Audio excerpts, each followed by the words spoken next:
Hello, Kefnet. Welcome to the stream. You're the first one here.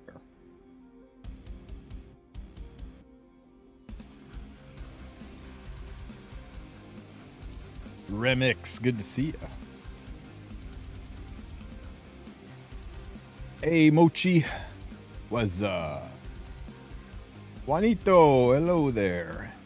What am I doing? I've got stuff to do. I got lots of stuff to do, right?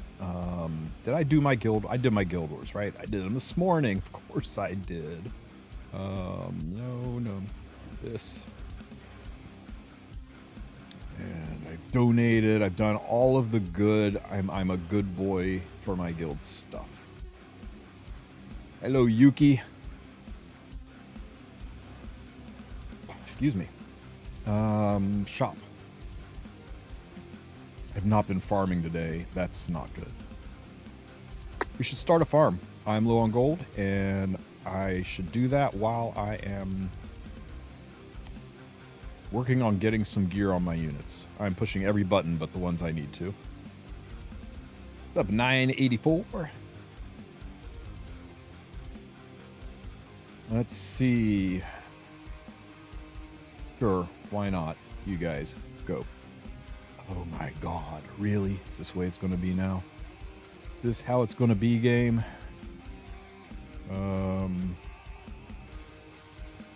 Oh yeah, I got Ilanov. I got the Ilanov that I have no idea. I don't know what to do with this Ilanov. I guess I'll stick her in the waiting room for now until I figure out what I'm going to do with her.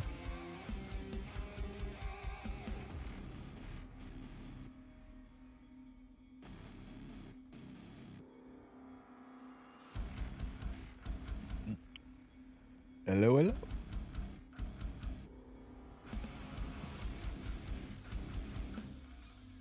Yeah, she's a little tough to use. What was I doing? Oh, yes. Starting a background battle. Oh, no. Oh, no. No. This is not good. Okay, hang on. I gotta put gear on some randos. Let's see.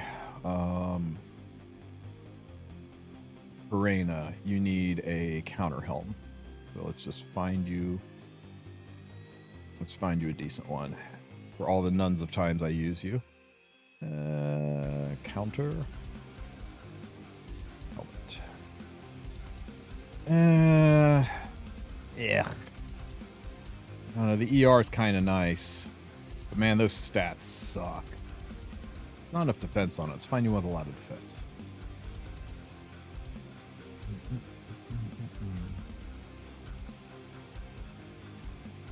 It's a little better. Ah, screw it. I mean, like I'm using Karena anywhere. Let's see, what else needs to go away?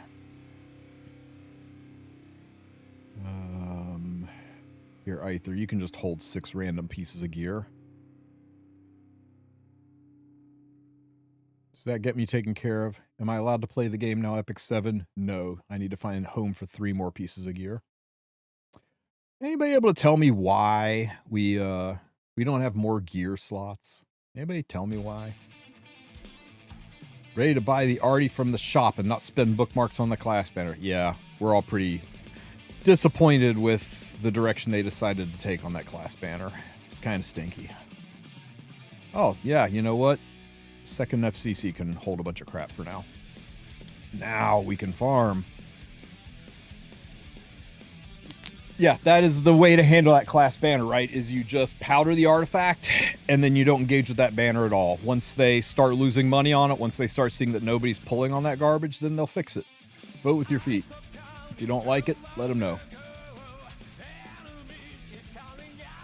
I just think it's disappointing with so much hype that's going on right now of how good community sentiment is. It's just kind of lame.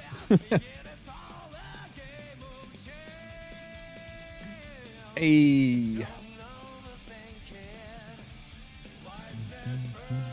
Why am I watching this? Ooh, look at him go. Look at him go. Such a good team. Okay. Hey, Tristen, do you know if it's undispellable buffs that are affected by reduction abilities like Harsetti? Undispellable buffs cannot be modified. They cannot be reduced, increased, or decreased, is my understanding. If it's got a gold border around it, you can't F with it.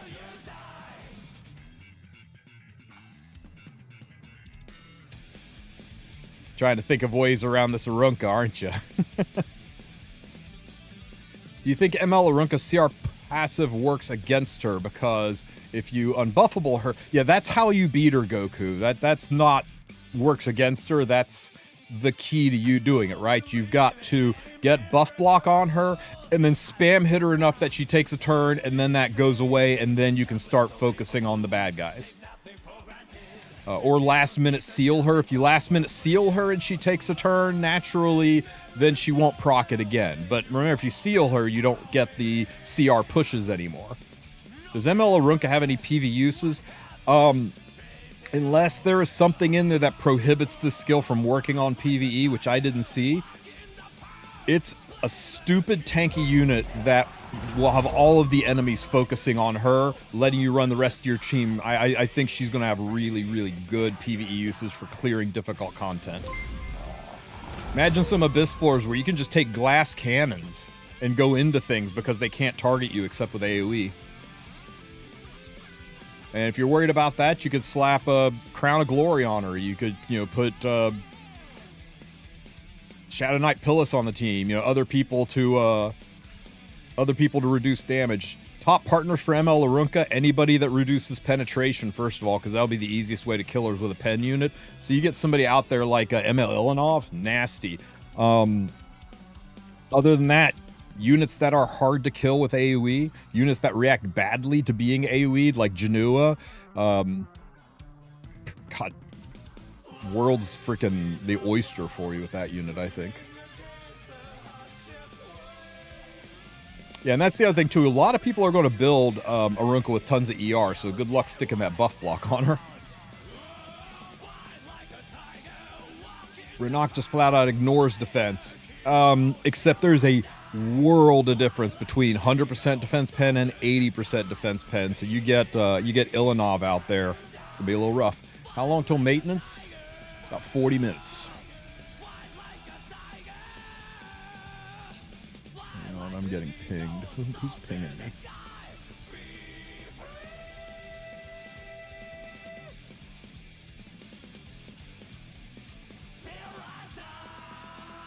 Okay.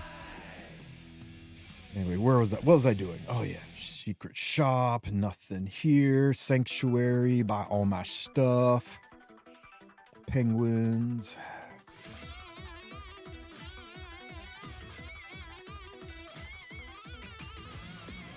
I think a lot depends on whether or not you get first pick Dread. We have to see, though. I mean, it's all mental masturbation until we figure it out.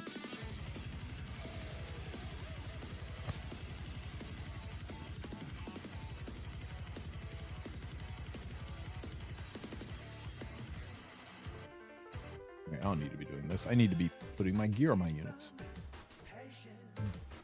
Do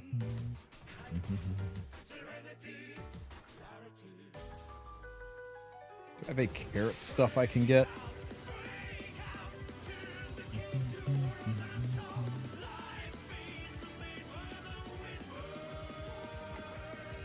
I mean, it's just regular carrots. We'll get the artifacts.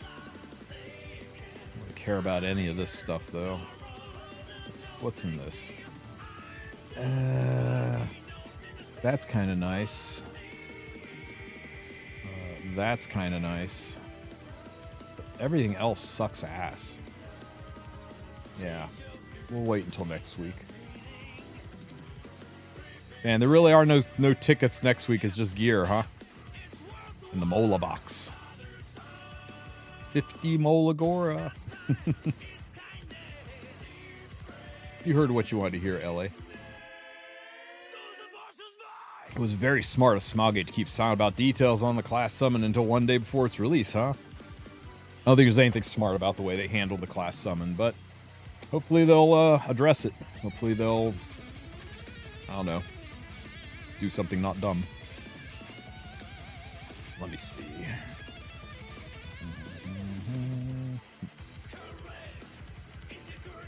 Who needs to be fixed? I want to make a better Spirit Eye Celine. So let's see.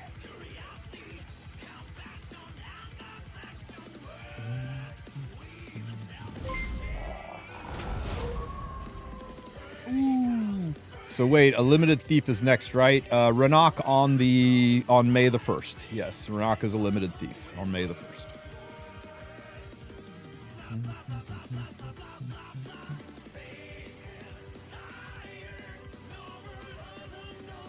I swear to God, I have multiple Secret Art Storm Swords. Let's sort by name.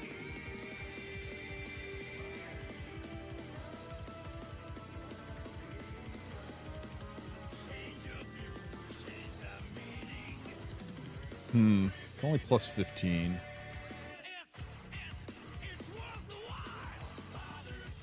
All right, how fast do we want Spit in Your Eye Celine, and does she need immunity? Let's see. What kind of a push do I get from Storm Sword? 18%, so let's see. 3, 10... times 0.82. Hey, Ace Trainer! I'm doing math. 250-ish. Thank you for the raid, my friend. How you doing, man? It's good to see you. It's been a minute. Hope you've been well. Hope you had a good stream. He seems like such a chill guy. I'm looking forward to having him on myself.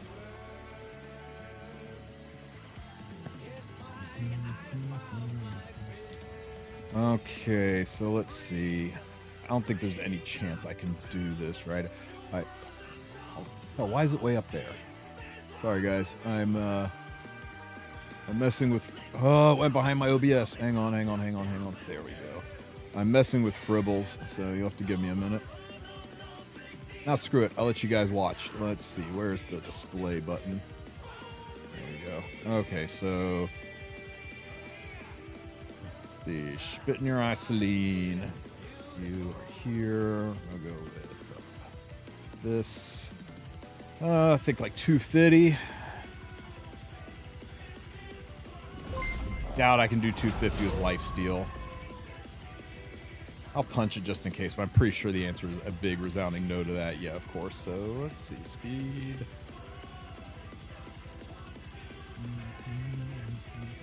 Do you think this game has much more longevity to it? This game has probably one of, if not the best honeymoon periods of any game out there, any mobile gacha game out there. You know, people start this game, they get hooked on it, and you've got months and months of content to do. So as long as the new player experience is as good as it is, it'll always be around. I think it's got years of life left in it.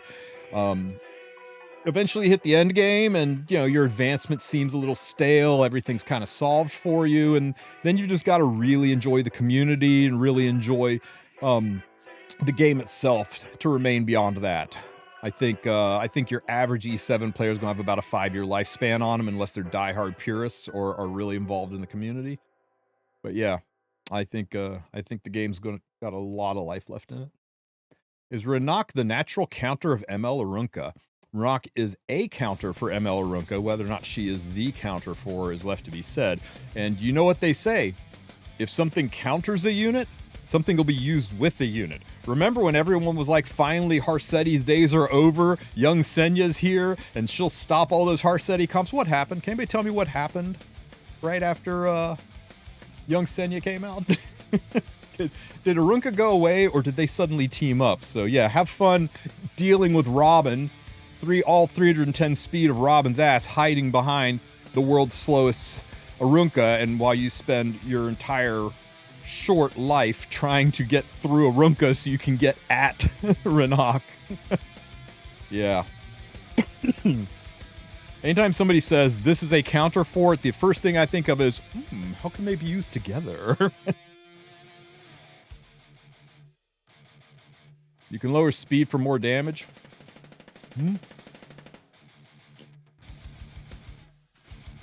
Okay. Ooh.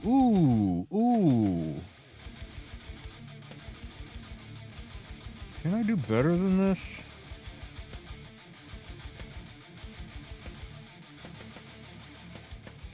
My crit chance really only S on her?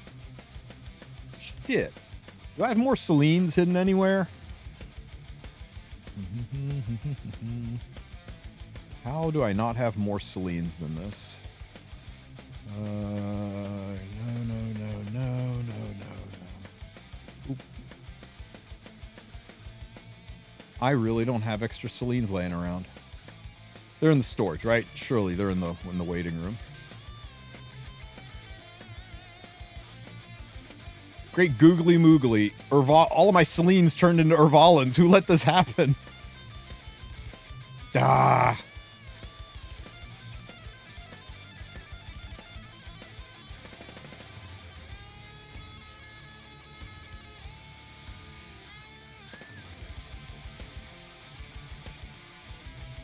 I didn't have her EE on. That was it.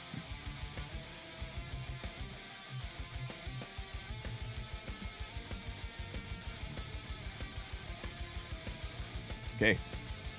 Run it again, if you would, please. Might be something beautiful. Wouldn't the 110 Abyss mission make players quit by sheer frustration since it's the only actual hard mission at the end of Path of the Air? I think 110's the victory lap. I think 110 is the easy one to beat. It's 102 through 109. That's the real pisser. But, no, I mean, Epic 7 is a marathon, not a sprint. You know, there's no reason that you gotta, like, run through that. It's nice that they make the Path of Air something that's going to take a whole ass year to really fully complete. It always gives you something to do. The goal is, by the time you're ready to get to the end of Path of the Air, you have finished the late game, and you're now in the end game, and now you can dive, you know, full on into PvP. You're fully formed. You're teaching other people how to play the game. That's great. I'm tired of this marathon. Hey, it's not for everybody, buddy. 40 minutes till maintenance.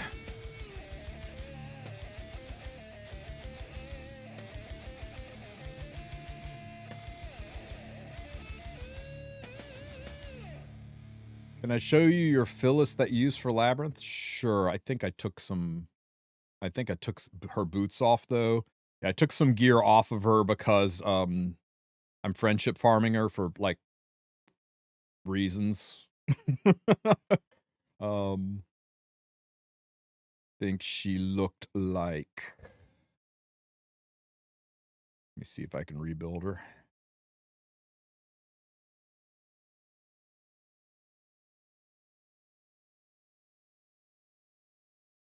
Think she was something like this. This feels right. I'd have to compare it to... Oh, you know what? I've got her saved here. Hang on. Heroes. Phyllis.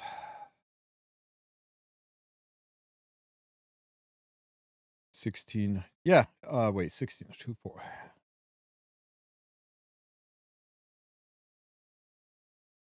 Defense. This piece. Speed. 26 defense.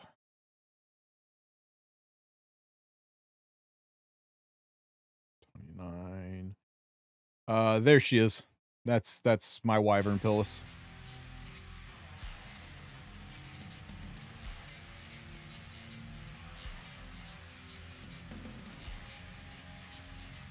Back, screw it. Put your gear back on, girl.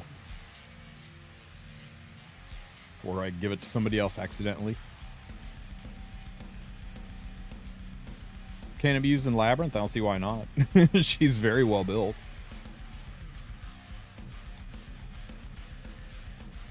Okay, what have we got here? MCDS. Don't I have a 4K 300 somewhere? Really? Really? Just a little bit shy.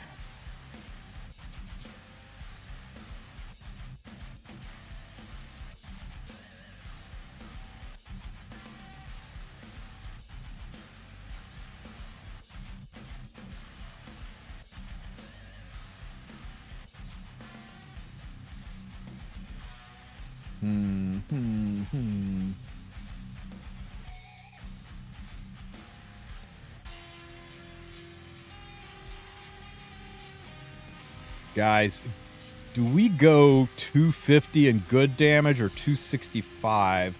265 times 1.18 is 307. I think we go 265, even though the damage is a lot less. Let's see, that's 10,457 versus 11. It's not that much difference, about 10% lower. It's only about...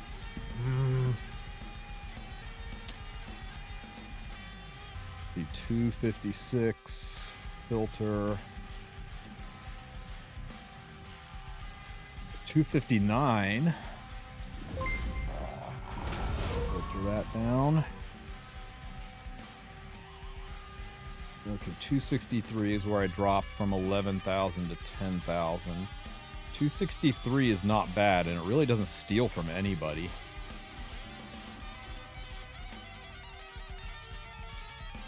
Yeah, let's go with this. 263 times 1.18. That's going to CR push me up to a 310 pole position. I think this is going to work great. It's not a website. It's a downloadable program called Fribbles. If you search TristenWulf Fribbles, you'll be able to find a how-to install video for it.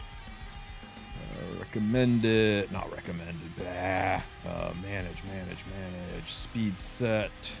We're going with the piece that is on my ETA.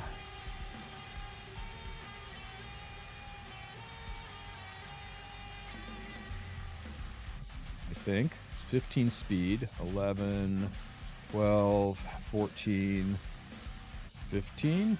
Oh, it wasn't on ETA. Nice. And we're going with the 15 speeder that is on...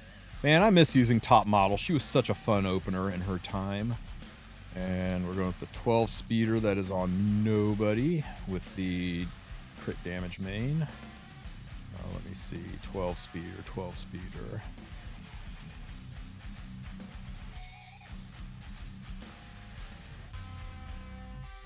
No. There it is. And the boots. Oh, I love these boots. These boots are crazy.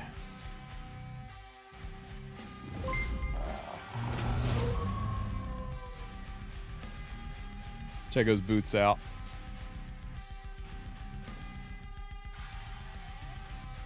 .23 attack armor.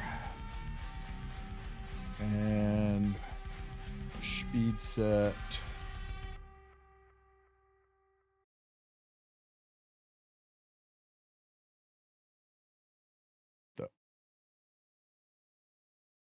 There we go, guys.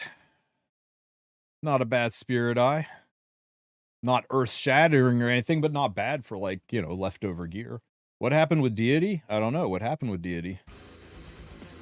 Something happened with Deity I'm unaware of? Yeah, it's not just 47 attack. It's 47 attack with 47 flat attack. It's a double 47. My lifesteal Celine is almost this fast. Thanks, Solidus. Way to cause some immediate shrinkage, dude. Well, ML Arunca be in this year's headhunt? Very, very unlikely.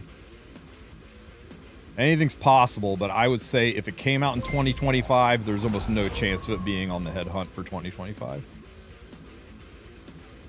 Okay, who else do we want to build? Oh, wait, I got to lock this in Fribbles. Hang on here. Equip and lock. Okay, you need...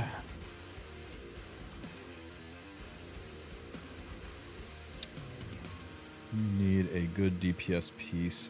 How much... how much crit do you have, damn it? Oh, shit. There you go.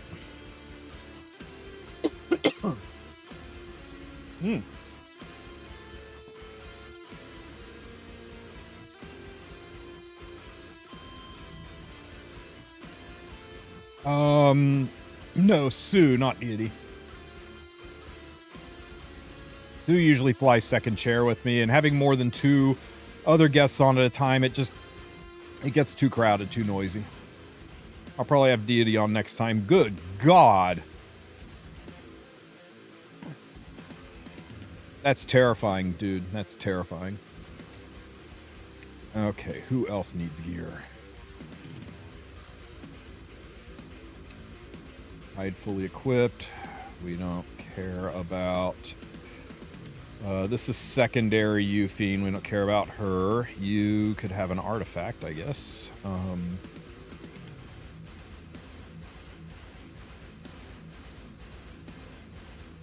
Wait, is that Acades even built proper, or is she... Okay, good. She's built proper. So I'll just give you, I don't know, what's, who's DN's artifact? Got another one of those, right? You can have that one. That works.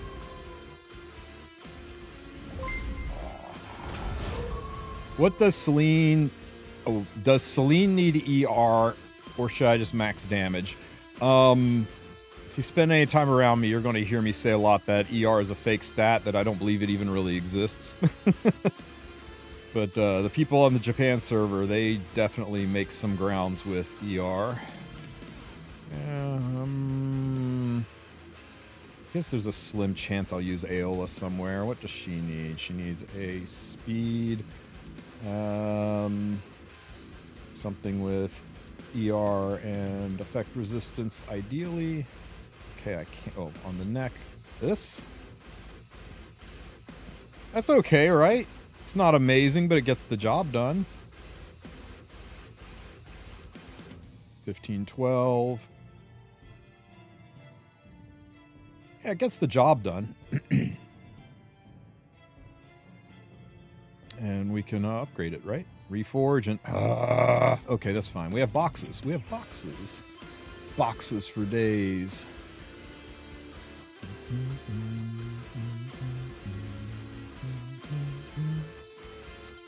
By boxes for days, I mean 6 of them.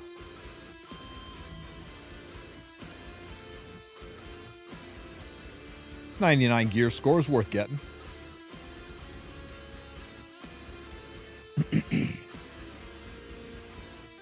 Yeah, it's not bad. We take it. Okay, who else? By the way, if you're ever trying to re-gear your account and you're trying to figure out who needs gear, click on the button in the upper right-hand corner and check the box Hide Fully Equipped Heroes, and you can just look at your heroes that are missing shit. It makes it so much easier to, like, put your stuff back. What time will be the podcast in CST? Whatever time in CST it is, from about 26 minutes from now.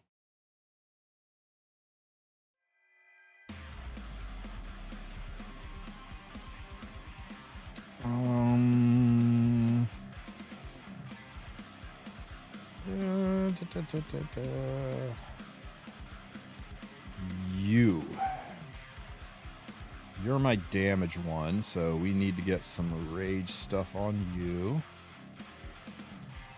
Ideally rage with speed, right? Do I have that option? 93, 98. I guess it's rage with attack. It's a little unfortunate. I'm not sure I want her base speed, though. What this? 98. 90 freaking 8. You know what? Fuck it. We just run it at 98.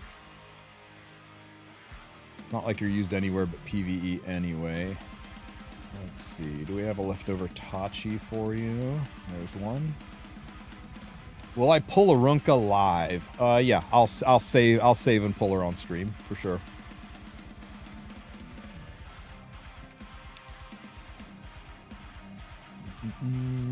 Hide, fully equipped. Who else? Ooh, I kind of need to gear my Momo. She really is actually fine the way she is. So I guess I'll just put some speed and health on her. Do we have an HP set by chance? Make her a little tankier so that she can survive. Because her only job is taking shots in the face from the Katie's hunt. Ooh, 27 health on defense. This kind of sucks. The rest of this is a little bit alright. Is this any better? 14 by 9. No, this is just better. This is just better. I can change that flat attack to % defense. Yeah. Upgrade from Momo. How's it going? It's going pretty good, Jesse. I'm just rushing. Oh, it was these things. I not for Momo. Not for Momo. She ain't worth a box right now. She'll work just fine like this. It's going pretty good. Okay, who else? Who else? Which is a better set combo for Destina. My Destina is on speed set and resist set. It's not the world's best Destina, but she gets the job done. There was a time when she was 200 speed, 200 ER, 200 health, and 200 defense. But it's back when I was using the hell out of her. She's lost a little bit of gear. She's lost a little bit of usefulness. But yeah, just keep her middling speed. And, you know, you don't want your healer, cleanser, CR pusher, controller worth it. Momo's not worth it. How dare you, kind sir? When does the podcast start? In about 20 minutes.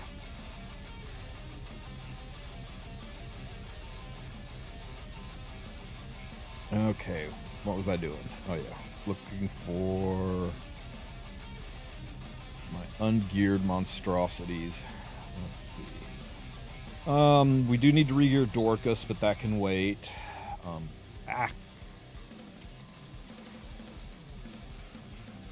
Ruel, what are you missing? Ruel, why don't you have boots on? Ruel, let's see.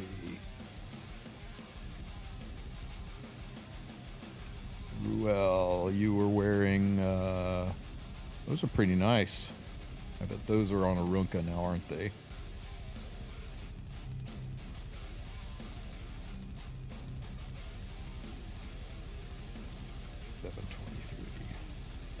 $700, 701, 723. No, 720. Why are these on her? Okay, well, they're back where they belong.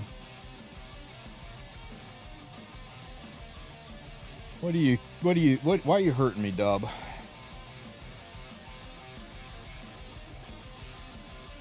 Where's your defense? And only a plus 18 Guardian Ice Crystal? Dude, she's not...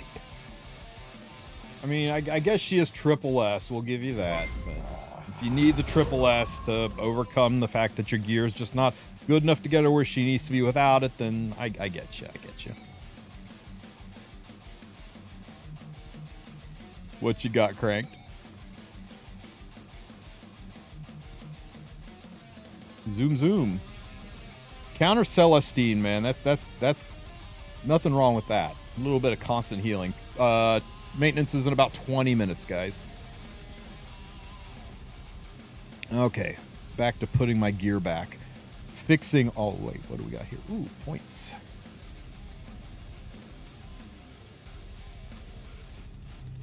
Old carrots. Man, 30 of them. Not bad.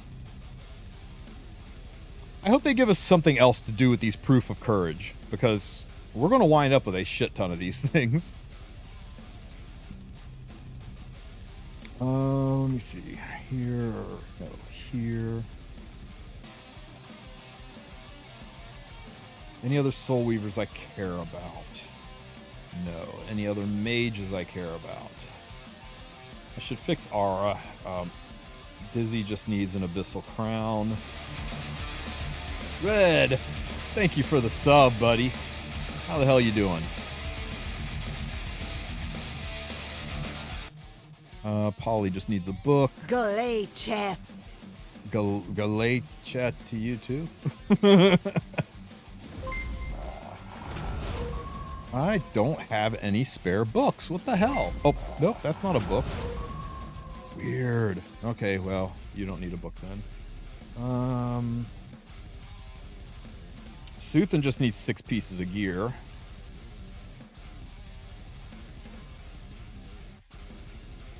Oh, my damage Zio's fuckered up. Let's fix him.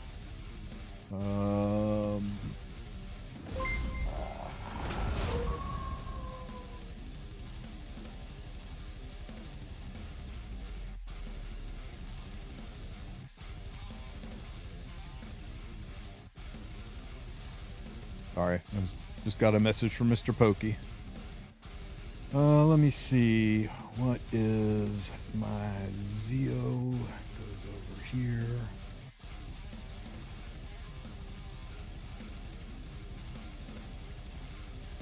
Damage Zeo. Okay. So we need your pen pieces back on. 6 hours of maintenance. Usually it ends early. They aren't really, the only thing that they're introducing that's new, like big UI changes stuff, is the class summon system. The rest of the stuff is just raw assets. So unless they introduce the class summon system and they fire it up and it borks the server, it should all be clean. It'll probably be over a little earlier. But if it's extended, it's because something about that's causing a problem. It's always the new things. This is Anya. She looks so happy. Let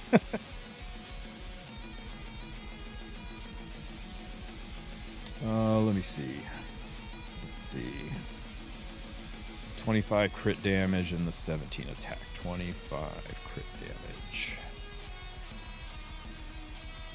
26, 26, 26, 25. That's the piece.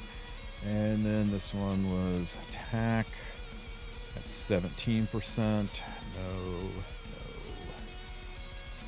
24. 18. 17. There we go. That's the piece. Okay, Zeo's restored. Not a bad reroll on this. Let me see it.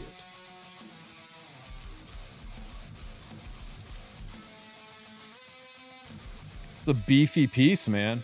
It is a beefy piece. Yeah, not bad at all. The recommended equipment button? No. The recommended equipment button's pretty terrifyingly bad. My 206 speed destruction Zeo with 85% crit chance when he needs 50% to crit. Yeah.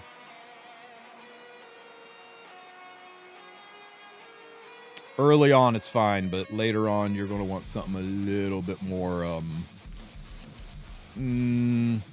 little bit more refined. Arunca soon. What you got?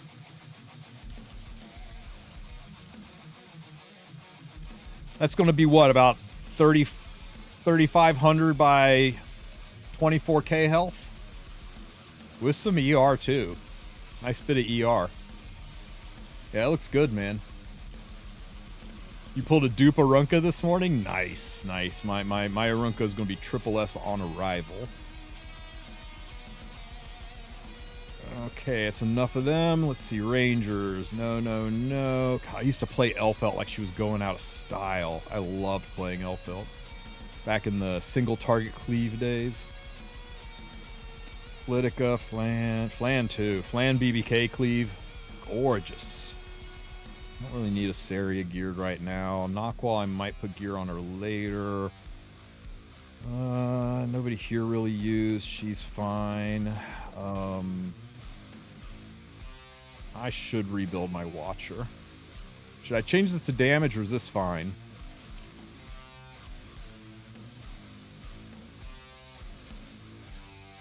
I think you're fine. You're relying on this and her burns for damage. Yeah, she looks fine. I think you don't want your units to do too much all at once, right? You want them to be really, really good at the thing they're doing and not just kind of okay at everything. I know Trista is waiting for this year's summer unit to be a rat. Fuck you. Okay, let me see. This is good, this is good. Don't care about any of these. Don't need these. Para and Rand are sadly out of the meta. Auden. Is anybody even using Auden anymore? Do I care about Auden? That Silk doesn't have her EE equipped because that Silk is specifically used in PvE, and putting her EE on her messes up the tuning. No cap. She is... The Silk I use for PvP has got her EE just fine. It just gives her a little too much speed. Okay, so this, we want you on a crit damage. And torrent. This? No, this. That's the one. Alrighty. Odin's fixed. Morning, Monster of Doom. Guido. Good to see you, buddy.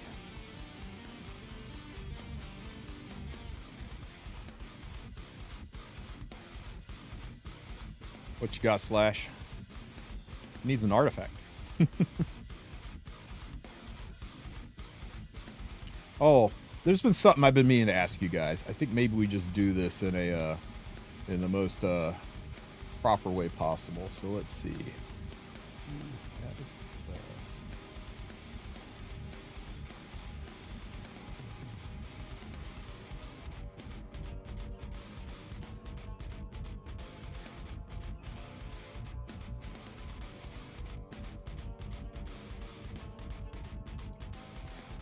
Okay, guys, there's a poll in the chat for everybody in Twitch. I'll leave it over here so you guys on YouTube can enjoy it too. Sorry for the flashbang.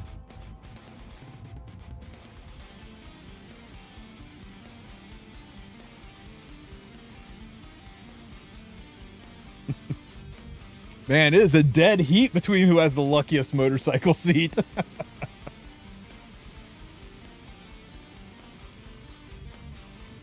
Okay. Auden is done. I need to fix Spez.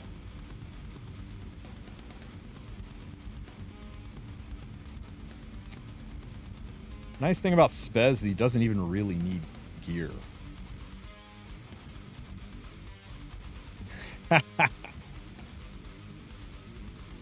Thanks, Nixie. Thanks. Let me see. What do I want on you? A little bit of speed. Hey, no, I need you to be a destruction set.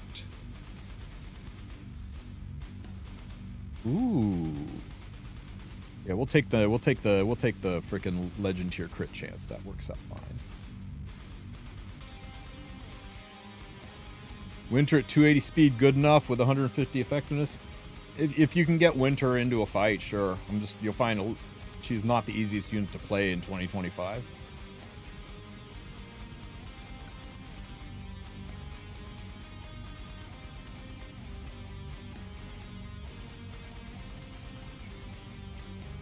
$12 minutes. Okay, what else have I got to put on people? Let's see.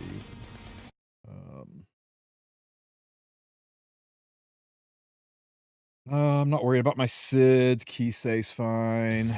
Para, PP, Surin. Ooh, Vildred. I do sometimes reach for Vildred and Violet. Let's fix both of them. I think Violet will be the easiest to fix. Let's see. Speed set. Attack here. 98. That'll do, pig. That'll do.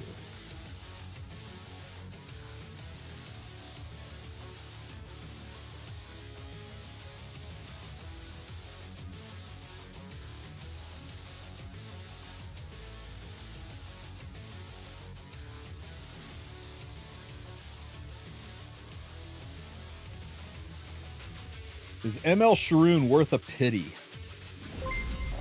I don't think so. She's a very strong unit, but she's a reactionary unit. I think a pity is something that you use to get a unit you're going to reach for all the damn time. And ML Sharoon is a unit you reach for certain situations. Now, she has really, really good synergy with Ranak, but it's an untested synergy. It's one we're all just assuming. I would not pity Sharoon.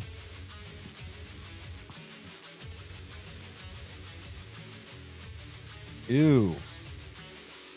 Oh, Bologna stole it from you, huh? No, or was it Tori? Okay, we'll have to Fribbles Vildred later.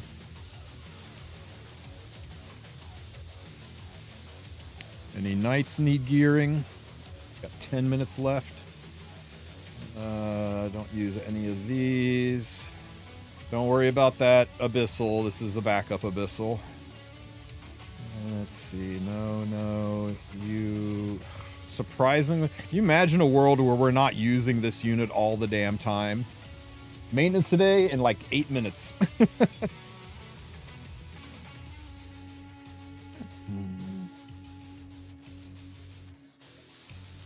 Don't care about Flurry. None of these matter. No, no, no. And Yulha, I can get along without Yulha for now. This is fine. Fine, I'll clean up all the rest of you guys later. You should be on a decent artifact. What should you be on?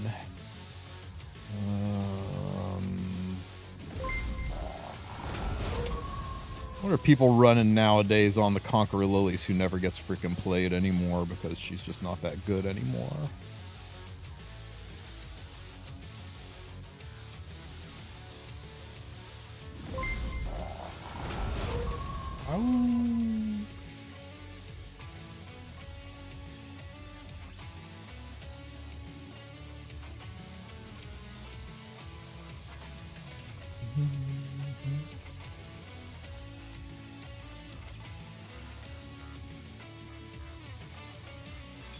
Man, fine. You just don't get anything. A music box? I guess I could put her on Nostalgic Music Box. Who's wearing that right now? Probably some nerd from I could put her on Proof. That would be rude. Tam, why are you on Music Box, Tam? Let's fix that real quick.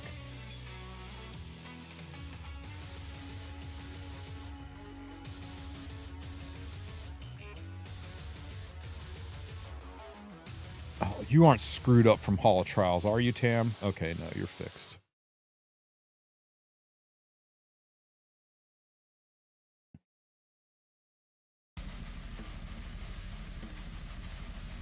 Do we know what the MOAS stands for? It stands for Mother of All Scams. It's warning you to not pull on that banner. Okay. Guys.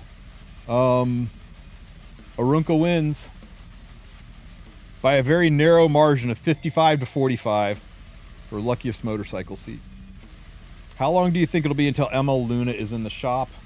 Probably about another 6 months. 3 to 6 months, give or take. It's hard to say.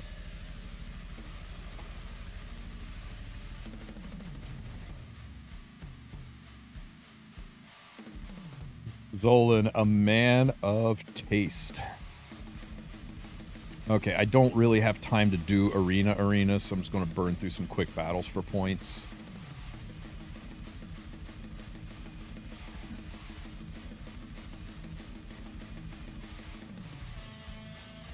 Can I buy MOAS in the shop? Like, yes, you can buy. There will be one in the powder shop, so you can pick up one there.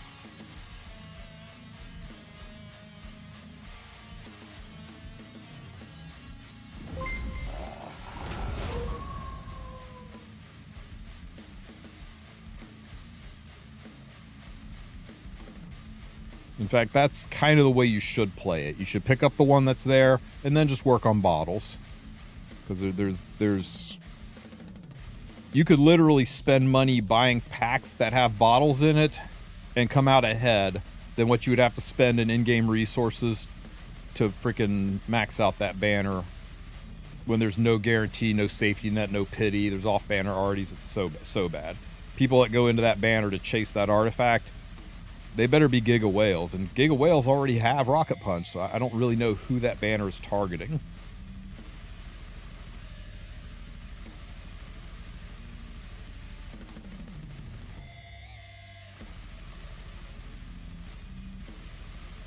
Is it likely that Arunca's in the headhunt this year? It's very, very unlikely. Very unlikely. I would say so unlikely as to be almost guaranteed that she won't be. I think the last time they did a headhunt, it went back 12 months, right? There's always a collab coming soon. You know, soon. They could drop one tomorrow. They could wait until fall. We don't really know. I think it is safe to assume, though, that the Friends from Another World comment was referring to the Origin event, not a collaboration. Either that or a collab fell through. We don't really know. And they'll never say.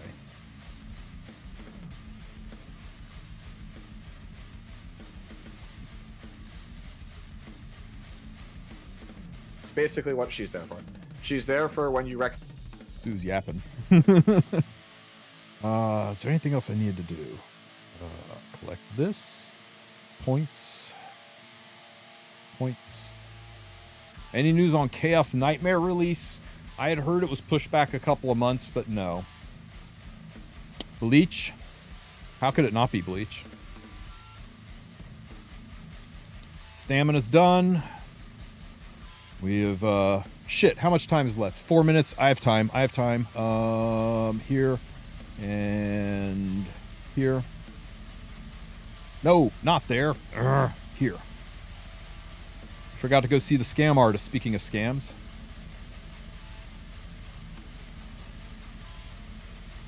If Arunka's in the headhunt, I would just say pity for the next. She's not going to be in the headhunt, guys. I'm telling you.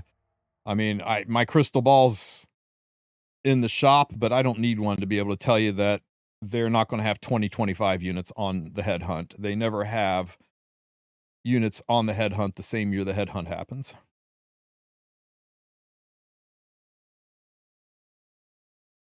I have not seen that Reddit post, nor do I know if it's true. At one point in time, I had 140 gold carats. There may be a cap to it. I don't know.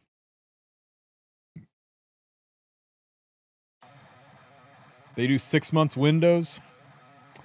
I thought last time they did one, you could pick anybody back to Sea Phantom Politis, and that was almost a full ass year. Let me look. Let's see what last year's was. That'll give us a pretty good idea, right?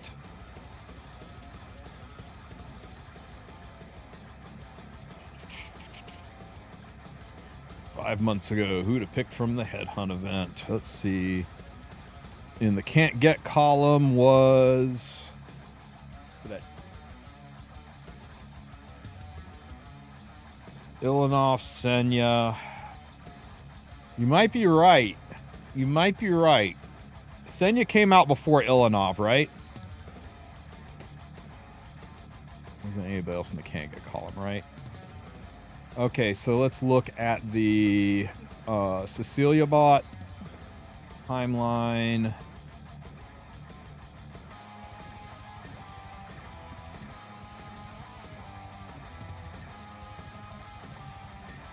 There's Ilanov.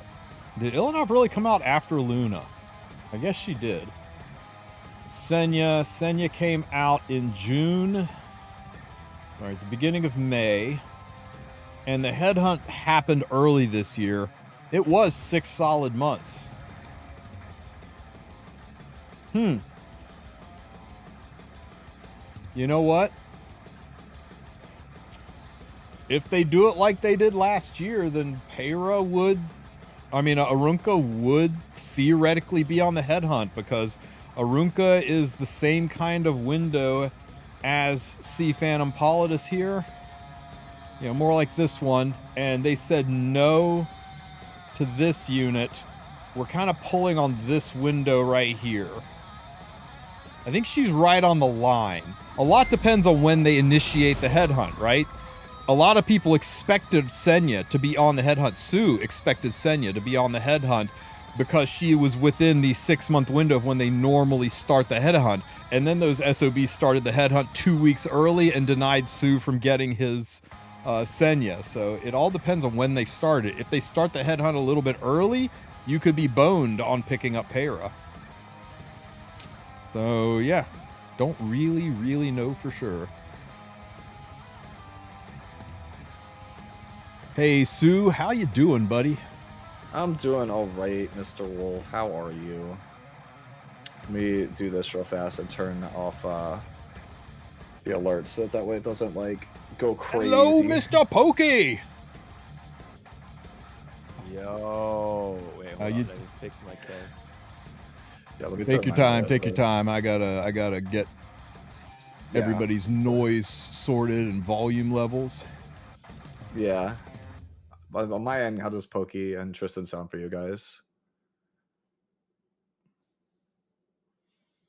Are you going cam or no cam today, Mr. Pokey?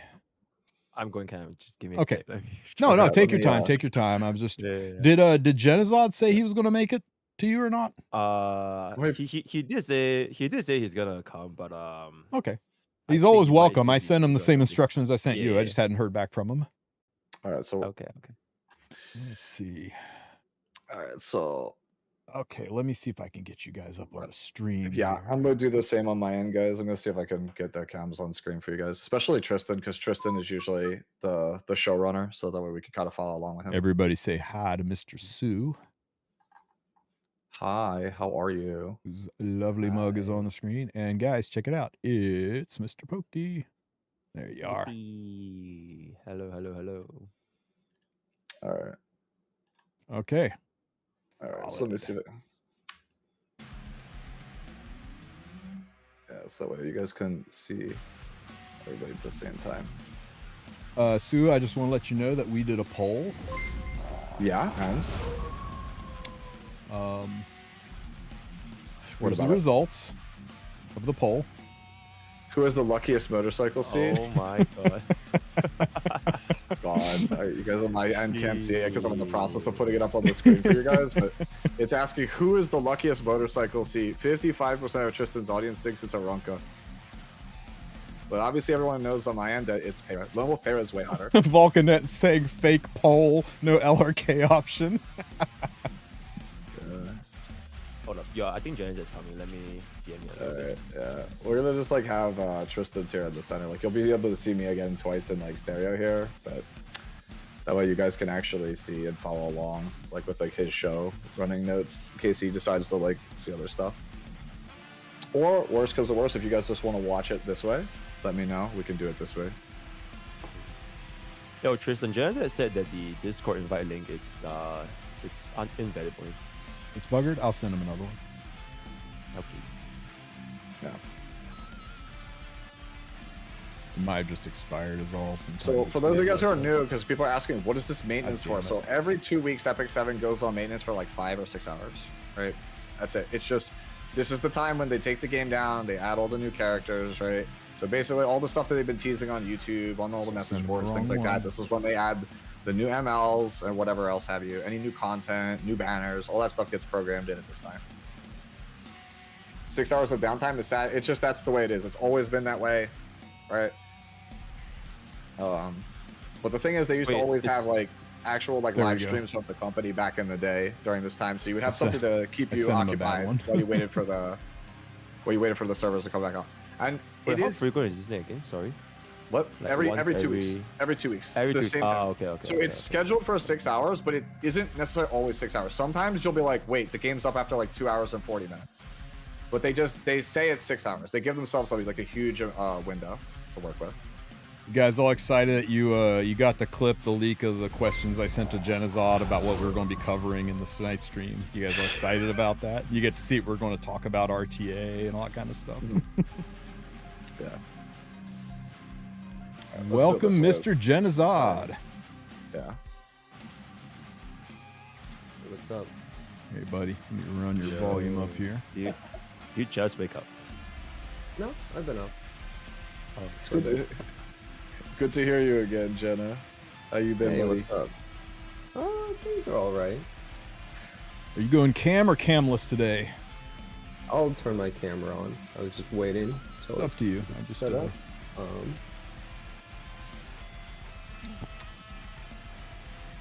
Is it going to do it? It really is going to do it. It's going to put you guys side by side, so I only need one freaking cam window up. It never works out like this for me. It's so great. Yeah. I'm just mirroring your screen at this point, Tristen. It's just easier.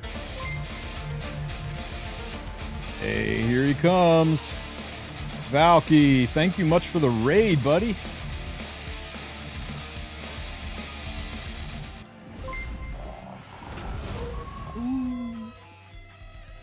Yeah, I thought it'd be fun to come by and talk about old E7. Been a while since I really. Yeah, your old too stomping much. grounds. Yeah, I haven't really talked to anyone about this game too much in a while, so thought it'd be Bro, fun. it's a tourist now. It's been a minute, right? So, Yeah.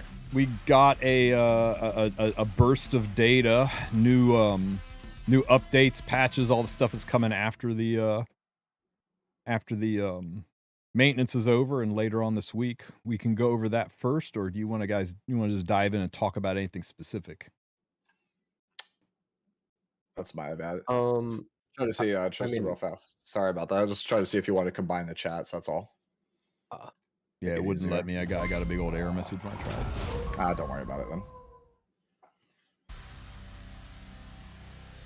Well, let's go ahead and take a look at what's going on Epic 7. So after the maintenance, wait, what's this new? Oh, never mind. Okay, after the maintenance, updated content. Right? So we are rolling into an update after the maintenance where we're going to get Boss Arunca, who, you know, she seems kind of okay. You know, she's fair, right? Balanced. Yeah. Not going to be like that. A really cool I have character. no idea. she reminds me of this Genshin unit, but that's all I know. She seems kind of insane to me. Like, just first glance. That's what ridiculous. I felt too. So you got Spectre Tenebria, right, Mr. Pokey? Yeah. That you forced me to buy it. Otherwise, I'm wasting money. But right. You know how she works, right? Like she's permanently stealth. Nobody can see her. Right. Yeah. So having Arunca on your team turns everybody on your team into Spectre Tenebria. Yep. Nobody what can. if you just AoE though? You just spam AoE attacks. Right. You got to spam AoE to get through to her. But every time you hit Arunca, she's going to CR push herself up. And when she takes a turn, she gives herself a big ass barrier and a defense buff. So now she starts hitting extra hard and is even harder to kill. So they're permanently stealth. So yeah, you do have to use AoE to get through to them. But when you get into the PvP side of this game, you're going to find AoE sometimes is a mixed bag of nuts, right? What if, say, for example, let's say, for example, one of those stealth heroes is one that, I don't know, reacts horribly to AoE attacks, like, you know, counter attacks when things AoE, or buffs up and gets super strong when things AoE, or well, I think you can kind of see where I'm going with that. Right. I have like so little. I haven't played my RTA at all. I only play like Arena. Then I just like run the Mord. Then just slam. Yeah, I think General will agree with me though. Like high level RTA, you want to show your strategy as late as possible. So if I pick Boss Arunca early and you start showing me AoE early in a draft, I'm gonna punish you like really hard with like the Blood Moon Haze, the Dragon Bright Senya. Like all these things are just super anti AoE, right? And like if you have to hard commit to like banning my early pick, that is so bad for you, right? It just makes sure you're super predictable.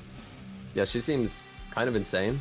I feel like this has happened a lot, where you just see a character that they show off for an ML5 and you just go, this character is like ridiculous, right? Like, I'm not just seeing things. Like this seems like unprecedented. We've never seen something with an ability like this. It kind of changes like a lot of the game.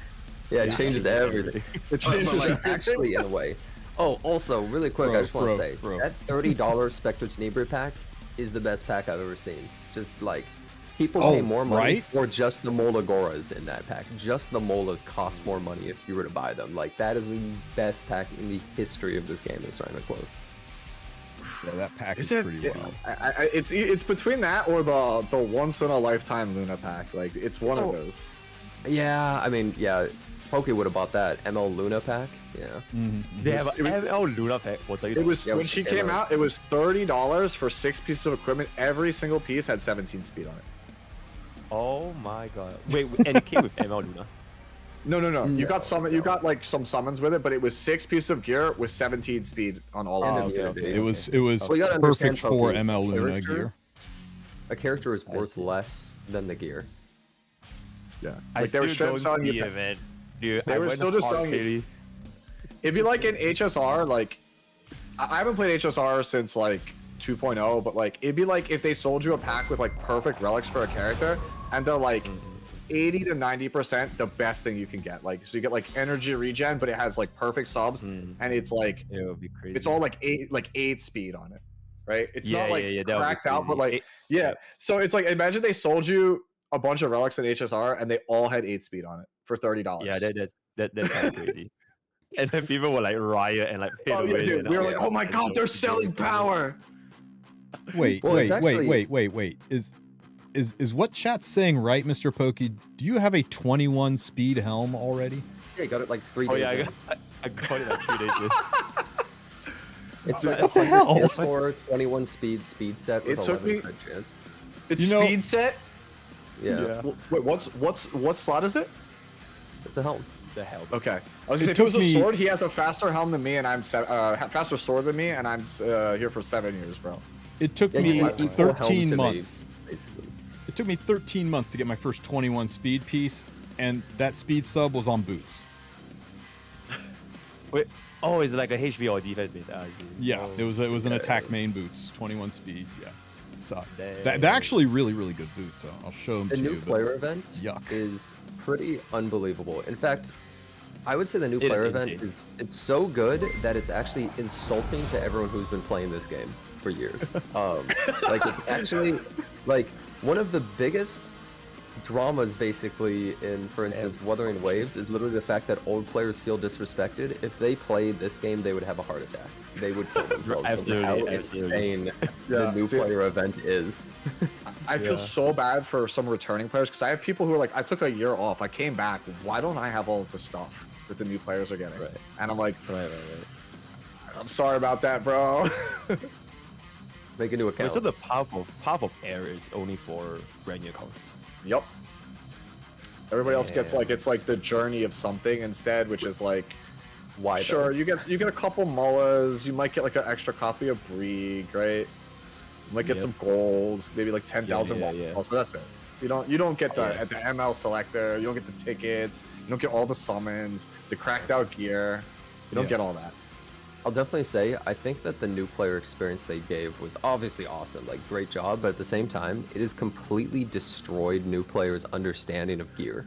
Because, like for instance, Mr. Pokey is like, this isn't 96 score, like this is useless. Like he doesn't understand what is considered good gear or not because everything he's ever gotten is good. He has never gotten like just farmed and only gotten shit. So it's like Oh yeah. he Yeah, doesn't. because they give us You're like right. so Oh my many God, like you're right. perfect 85 gears with like perfect subsets and like so many of those materials. So like almost every single gear you can't go wrong. It's like all minimum 80 plus. So that when I reforge gear, if it doesn't hit like high 90s, then I'm like, oh my god, I don't want to reforge. I was watching you the other day, Pokey, and I saw like you hit like 102, and you're like, oh, that seems pretty good. I'm like, I've literally been like, I have a segment called Fix It Friday that I do every Friday where people come in, they post their characters, and I review them and give pointers on how to improve their gear. And the number of people that would just like pull stuff, and it's all 80s, right? Like everything is like reforged, but like 85 equipment score, right? That happens all the time. And like when people will show up and they have 100, they're like, you know, you flip out, you're like, oh my god, 100's insane, like ridiculous gear. And then you're just like, oh yeah, it's 100, and you just like breeze past it. I was like, are you serious? Like that's ridiculous gear.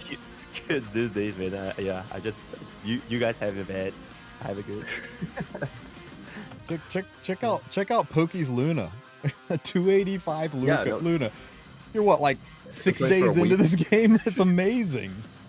All right, so Well, I remember- Actually, it's like 12 days. Yeah, but yeah. Oh, shoot. Still playing in your sleep, 200, aren't man. you? yeah, All I so- in remember, arcade. when a long time ago there was that summer event, the like The Leafy summer, the Leafy event, Oh, and there was a yeah. player in China that I think during that event, which it lasted like what 3 weeks to a month or something at least, that guy was able to make I think like a 300 speed payra or something just from how hard he farmed and wailed. I feel like if a new player did the same with this event, they probably could make like a 310 payra, basically, like with like how insane it is. Yeah. 285 at 12 days old. Okay, for wild. reference, I have a 310 character, a 300 character, and then my next fastest character is 280. So you would technically be like my third fastest character, and you have that at 12 days. And I've been playing for so- 7 years. Where is your gear, bro? Me? Like what? He's- Yeah. he's- oh, he my went- God. Jenna, I'm famously slow, dude. I'm like, I play like the 6-stock like KHM style. Yeah. I am HP seated. Like even on my stream tonight, like you can ask my chat. Like I rolled like 4 30% plus HP pieces. I don't You roll just like not upgrade like all speed checks. I just can't I even wrap speed my check mind everything. around how this is possible. I speed check everything, dude. I speed check everything. I've watched him roll gear in Discord, Jenna. It's amazing. It's like you've heard about mean- seeded accounts. It's like the opposite. It's like anti-seeded. I have it's dozens- theoretically possible. It's just it's so unlikely. You are on like the bottom 1% of like speed for players, I guess, which is crazy. 7 years is crazy. 7 years. Oh, Yeah. Yeah. For having as many M frames as he has too. he's Yeah, he's worked from quite the handicap. Yeah. So Arunca is out like tomorrow, right? Right after maintenance, a few hours. And one of the nasty things about this unit is she doesn't tip your hand as to how you're playing. If you first pick her, your opponent still doesn't quite know what you're doing. Like if you first pick Ran or Zeo, your opponent kind of has an idea of the game you're wanting to play. Just like if you first picked a super bulky tank down character like Ilanov first, they kind of got an idea of where you're wanting to go with this. But you drop Arunca, and you can pivot any which way you want to go. So it makes it really tricky to play around her.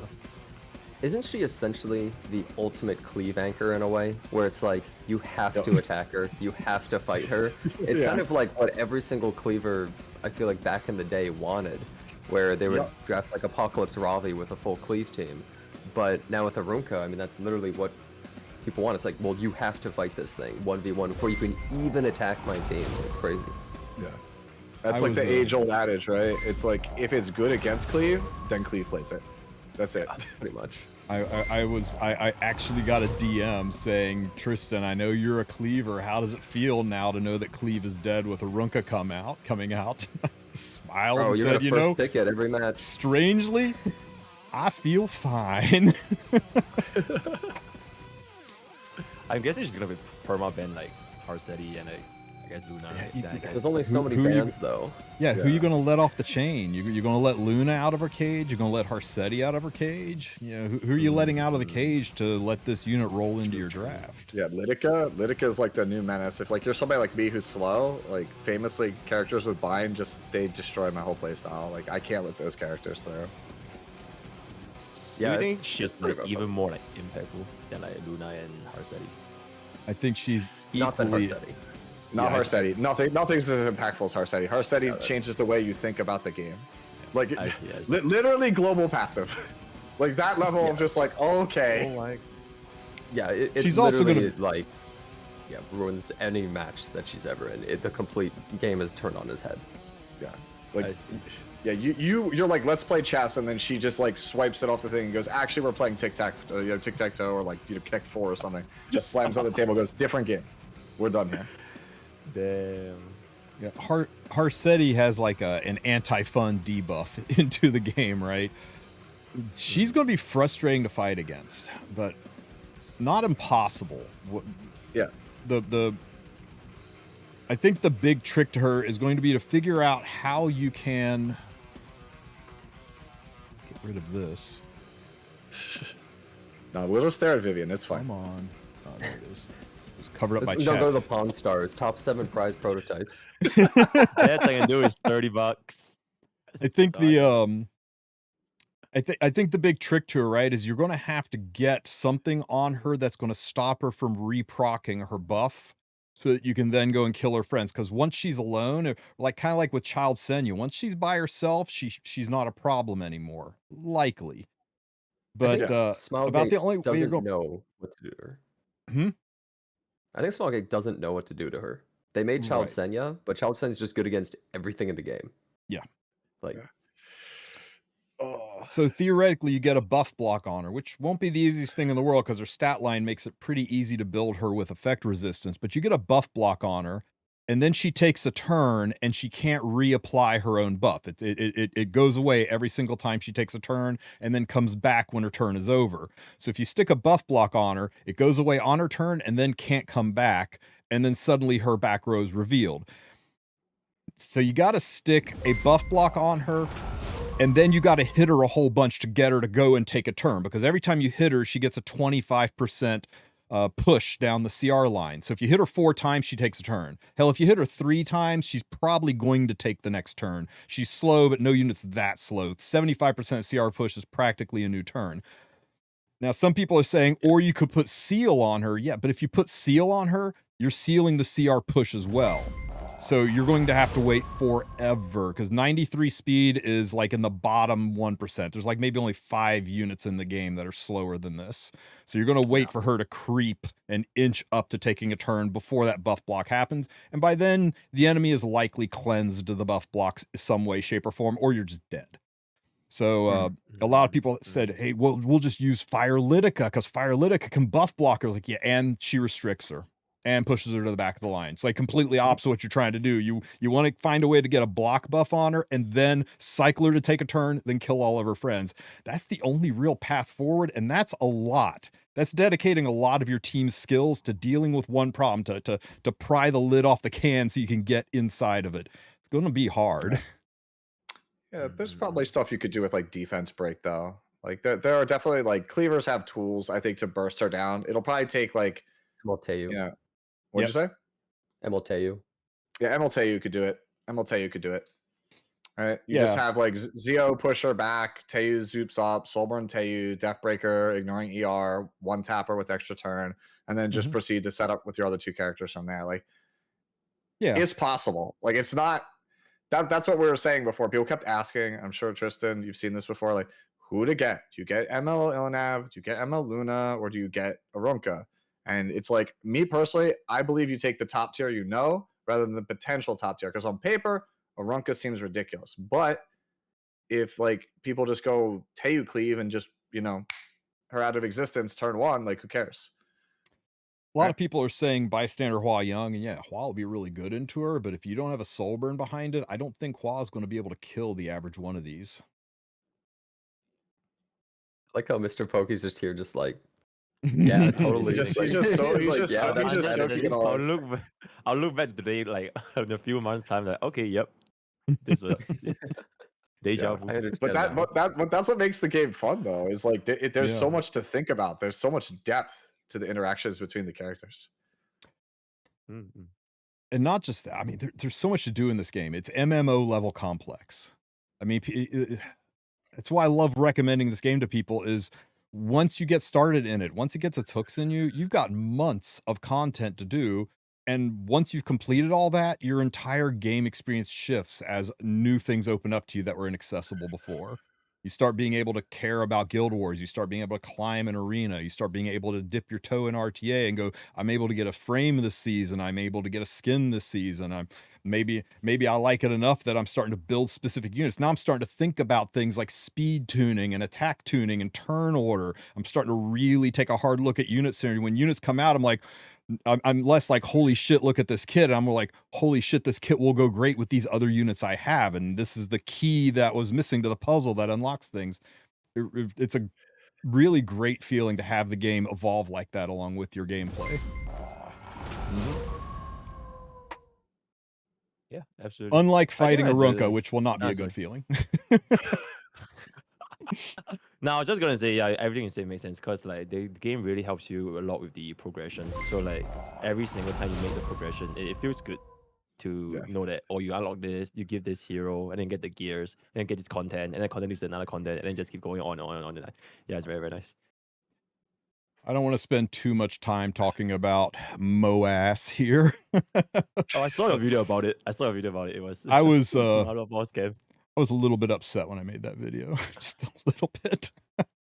I'm disappointed with this. Disappointed, yeah. I mean, it was kind of presented. This is Rocket Punch Gauntlet.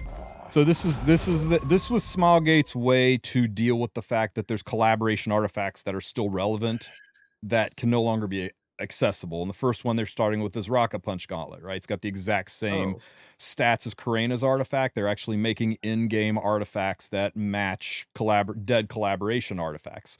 And they're doing this as a part of a special new banner that's going live tomorrow. And they're calling it a class summon banner. So the first one's a night exclusive class summon banner where if it's going to have a designated artifact that you're chasing. And then as for a 5-star unit, it's just a random knight.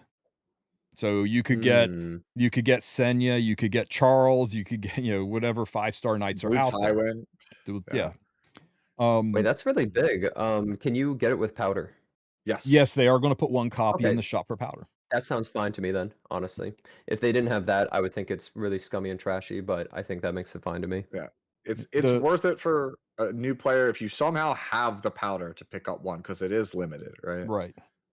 It's The just that it could have been done a little bit better. That's all. It's just I Mm. would have liked to have seen 3F because it's such a meta artifact, and we have so many new players, and they're gonna need Pokey access needs to. that. Mr. Pokey needs that so bad. It's Yeah, actually so like when crazy. they advertise it, they were like, "This is a system to help players get collab artifacts." And I was like, "Great!"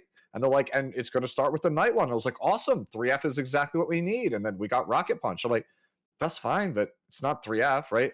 We need 3F. We need Guardian Ice Crystals. Like those are the two big yeah, ones that new they're players they're need." clearly Also, going to who meter them uses out it? over time, right? Yeah, but who uses Rocket Punch other than the character that came out with it right now? That's it. Like, is anyone So even pilot? Well, Like, maybe a Runka, Soon. maybe a Runka. I don't think Maybe there's wait any till tomorrow to coincidence sit on this a is Runka. dropping the Otherwise, no. same time as Arunca's banner. I don't think that's a yeah, coincidence right. at all.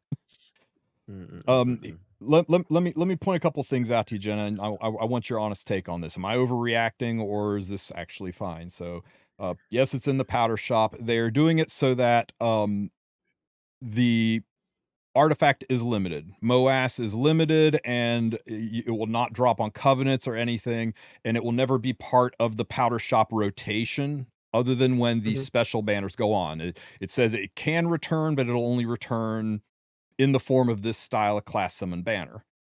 The artifact has a higher summon rate, meaning that that off banner artifacts will drop with it.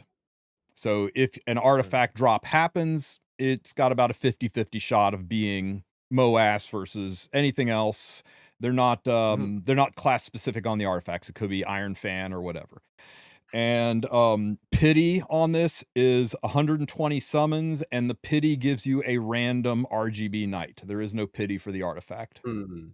And that's the Yeah. one that's stuck in a lot of people's drawers, right? Because any other game, right? If you're pulling for Cancerella and you get pity, you get Cancerella. If you're pulling for Ambitious Tywin and you hit pity, you get Ambitious Tywin. In this, nobody's going into this banner to summon random knights. Nobody cares Yeah. about getting to pity so they can get a random knight. They're doing this because they want the limited artifact.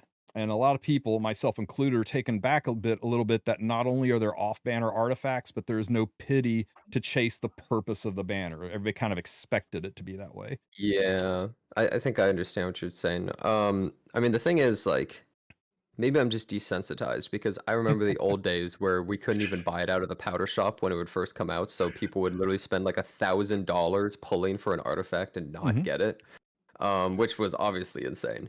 As a But with Go this on. situation, I do think that's pretty crappy. It doesn't have a pity. I think it should at least let you choose, do you want a random 5-star RGB or do you want the artifact at pity?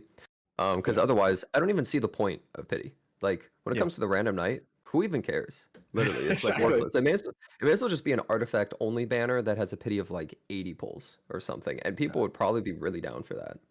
So I was that's kind I of my always feeling. thought I kind of 100. agree with you. I thought 100 pulls because the custom group summon, that's what it is, right? It's 100 currency to buy the artifact. But yeah, so this is the direction they went, and people are a little salty about it because, like you said, nobody goes, hell yeah, now's my chance to get a random RGB knight.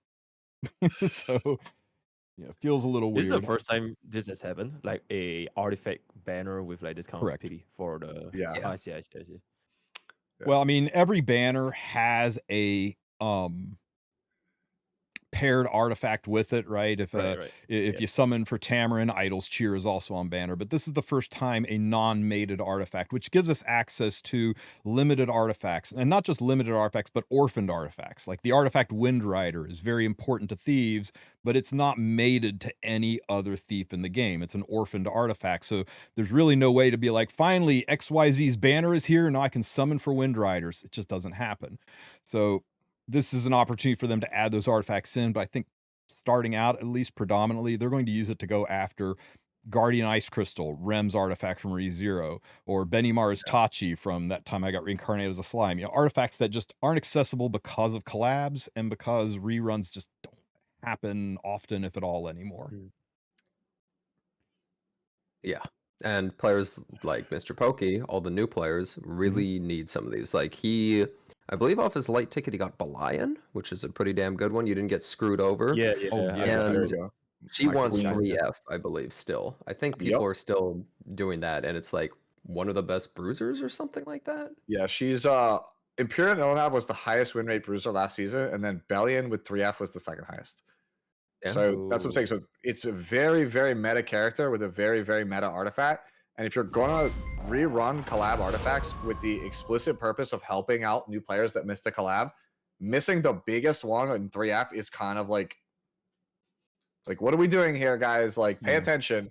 Like, it's great that we're getting Rocket Punch, but like that was meta like a year ago. So you can imagine It's gonna be good. You can imagine this Bellion, Mr. Pokey, right? This artifact does what? Additional damage on a hit. 10% based on her 10% HP. of the max health. Right. Yeah, proportional to max health. And you I don't know if you've used yours much yet or not, but you know sometimes when you S1, she kicks off an extra attack. So that's going to double proc this artifact. So instead of doing an additional 3,400 damage, I'm doing an additional 6,800 damage. And she's on counter set, which is going to make it spam even more.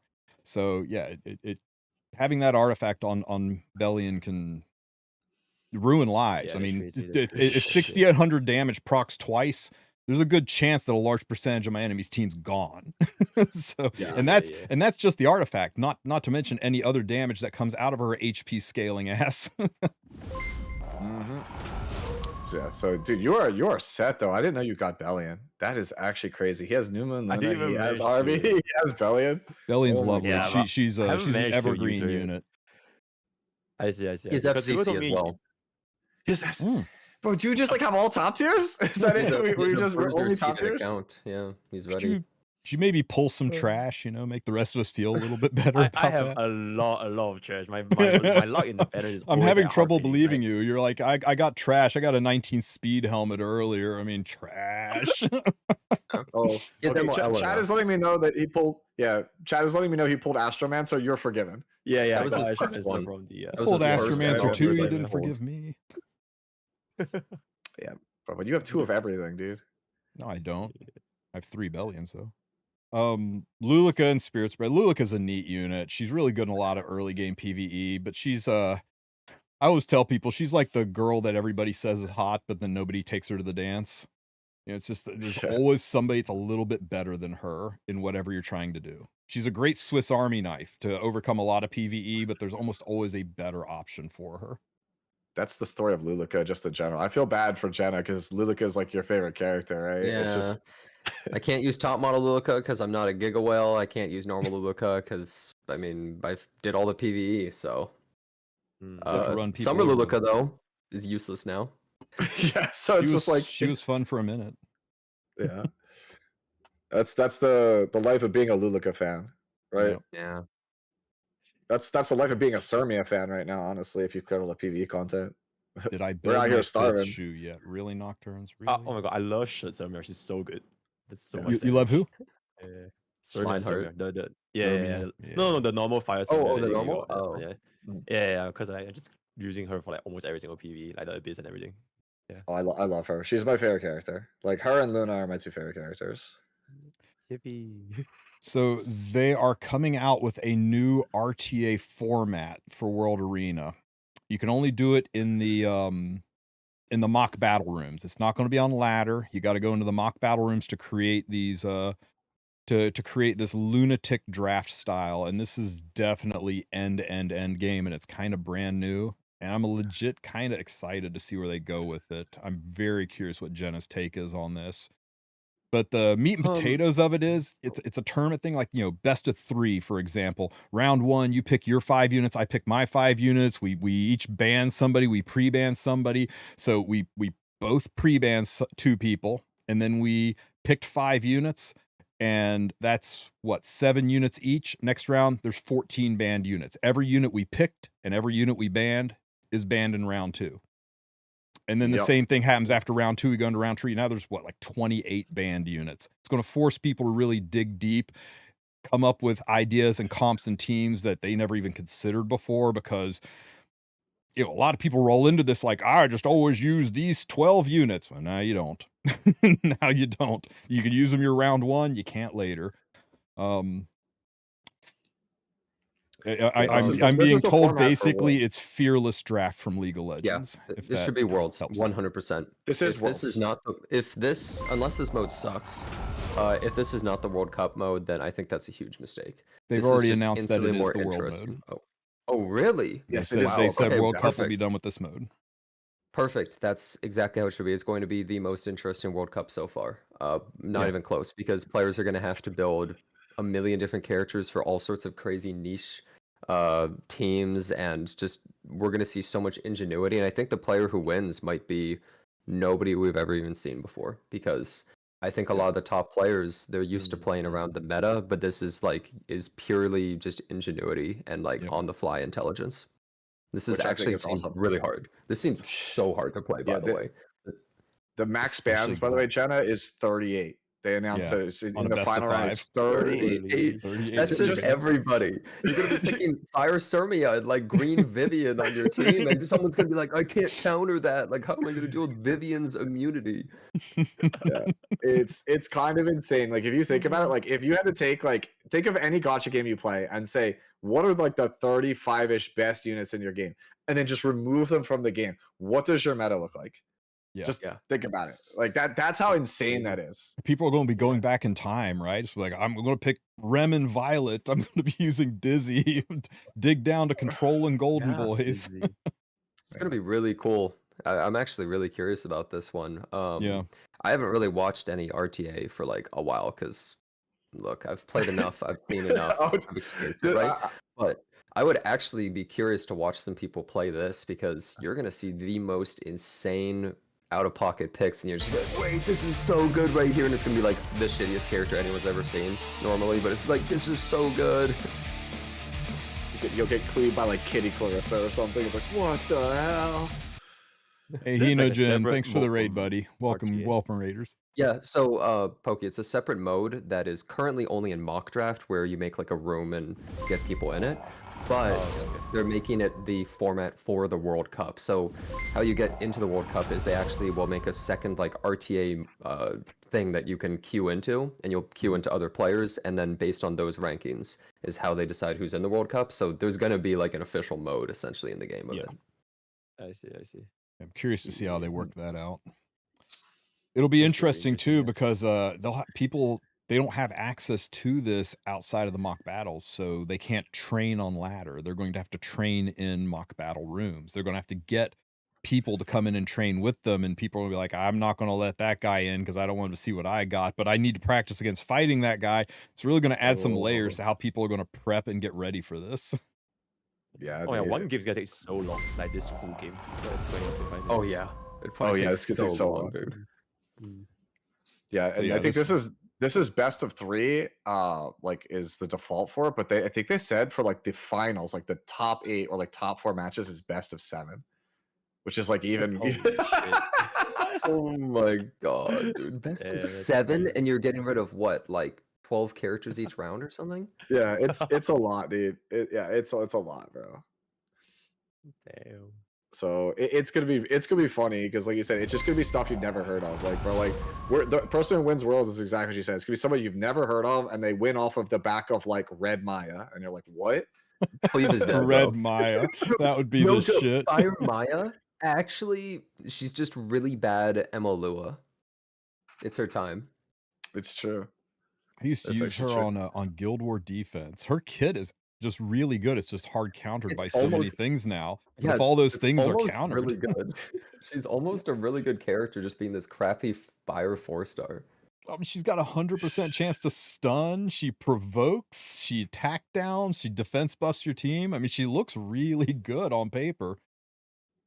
Yeah. It's also she's also the one character. I bring this dumb factoid up a lot if you watch me, but for some reason, Red Maya is the only 4-star character in the game that just has strictly better stats than the 5-star version of her. Yeah, it drives I them don't nuts know why. that the Ares Yeah, Knight that's 4 really- stars are stronger Yeah, than the she's got- Ares Knight 5 stars.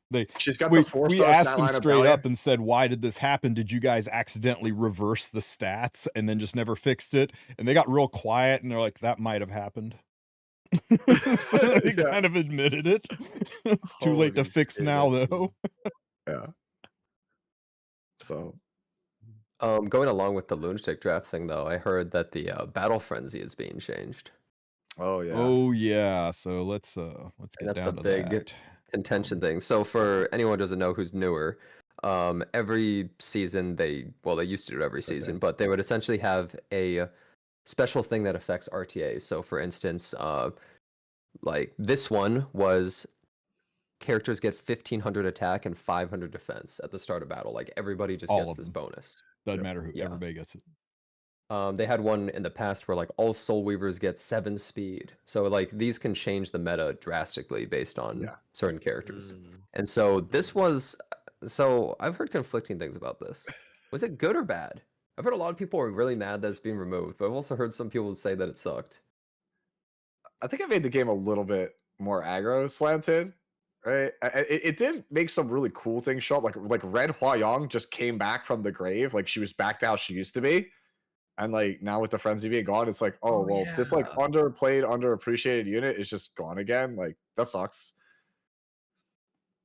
When isn't it aggro season though? I feel like That's exactly it. Like the thing that got me was their logic, right? Their logic was we think that aggro is like a little too strong, so we're gonna give 500 defense to all characters. Here you go, But Genesis. to ensure, You see this Hua here? you, You see this Hua? you just You guys are able to see my stream, right? yeah. Yeah, I can, yeah. Check this out. I'll put an end to this. Ultimate. oh, that's how That's you the kill wrong Banshee. shoot. That's the Oh, wrong yeah. clip. Hang on. So Okay, I got one of them E. doing that. I got one of them doing that in RTA. She does 28k damage to an ML Senya. It was a 290 speed Hua Young in RTA. Yeah, they don't want that to happen to Arunka. She has way too much attack. Exactly. Yeah, I'm gonna that's try to kind of find how I that. feel. I gotta find that that just, clip. but their logic when they wrote the original frenzy of why they're making the change, they're like, okay, so aggro's too good, so here's 500 defense to kind of combat aggro, but to make sure that tanker units aren't too good, we'll give everybody 1500 attack. And I was like, what? Like, what is that logic?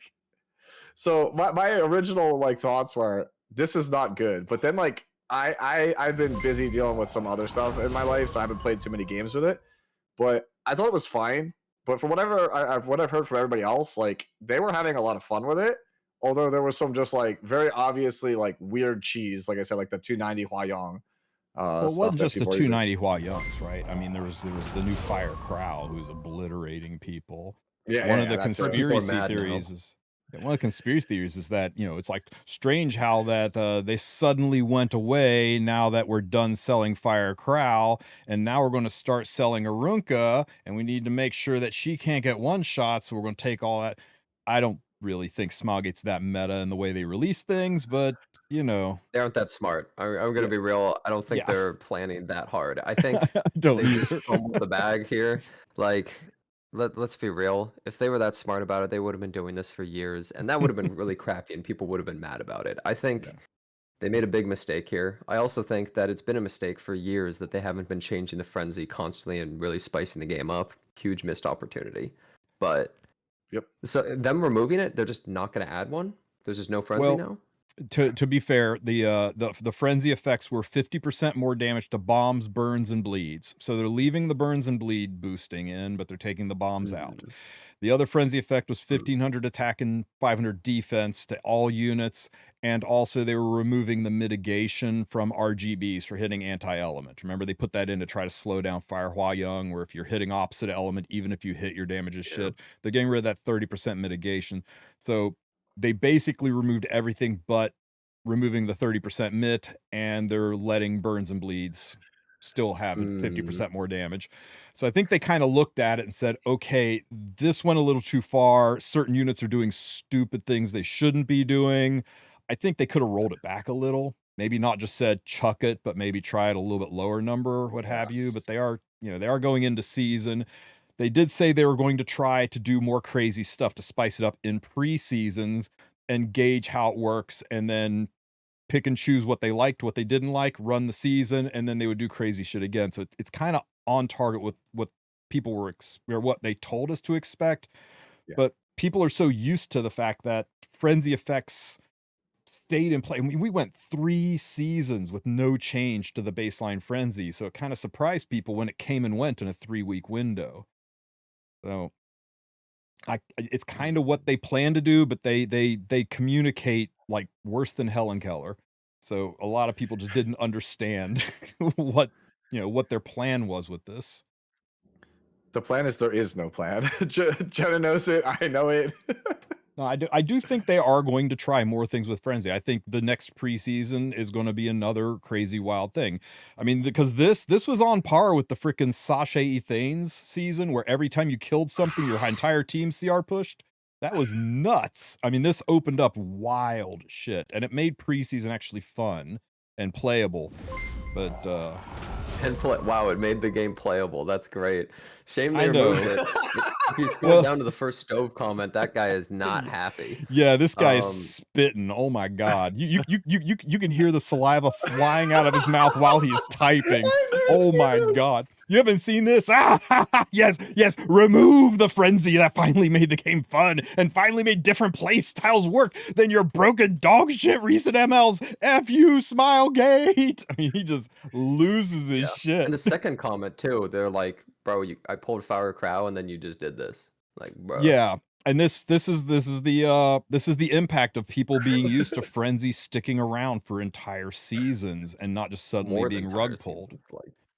For multiple seasons.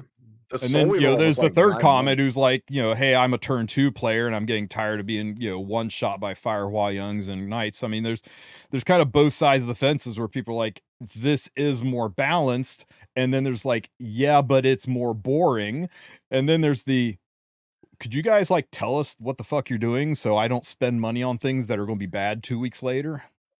Yeah. So I mean, I think all three of these are amazing feedback in their own way. Yeah. Is Crow gonna be bad?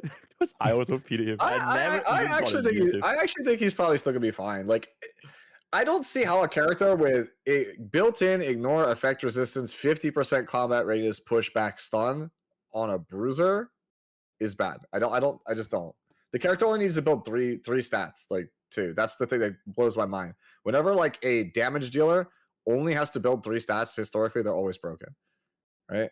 Yeah. Okay. But building 500 extra gear score to get him back to where he was is not accessible. I think he'd still be fine for high-end gear players. I think other people that were not crazy. Yeah. I think a lot of people, I think in general, he's going to drop from an S tier unit to a B tier unit for people who have champ and lower kind of gear. For people that can gear gap the difference, yeah, they'll make them work. They're the same kind of people like, I can still use Hua Young after her nerf. Like, yeah, you can, but not the average player.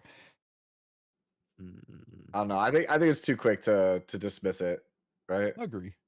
Because what happens in this game is that a change happens, and then people sit there and they go back to the lab and they lab it out and they figure it out and go, okay, he's not like a nuke character anymore. Instead, he's like a counter set stunner, or like, he does this instead, right? And then the character takes on a new role.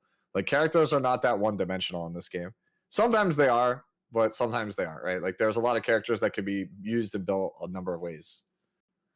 I really wish I got Spirit Eye. She's been avoiding from years. I did get ML Lua randomly, but I always wanted Celine. And imagine getting prime rib and then complaining you didn't get a burger. Yeah, that's crazy to me. It's like, man, I wanted a top 3 character in the game, and I'm so upset that I got a top 2 character instead. I wanted ML Luna in this later, but I got Valiant. Oh my god, my life is over. I got Sage Balances on, so you know what sucks for me?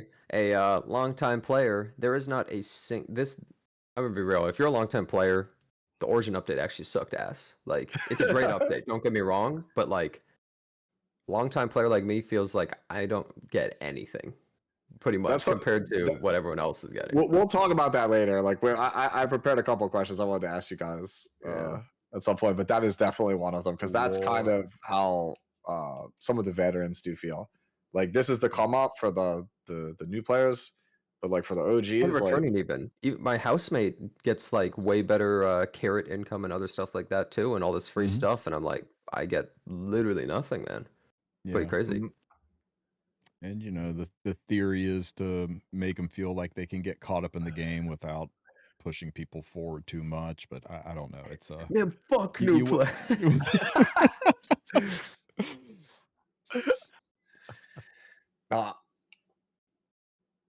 I'm not. I mean, I started a new account for this again. Like, honestly, the honeymoon period, like you used to say it all the time, Jenna. The honeymoon period in Epic 7 is the best of any gotcha, right? And I was like, is it though? And then we had an event that wasn't as good as this one, but it was similar. A little while back, the Dash Pass event. I played through that as a new player, and I was like, oh my god, like this is so fun. I forgot how fun early game is. You think And this then I was did it better again than with the this Dash event. Pass event?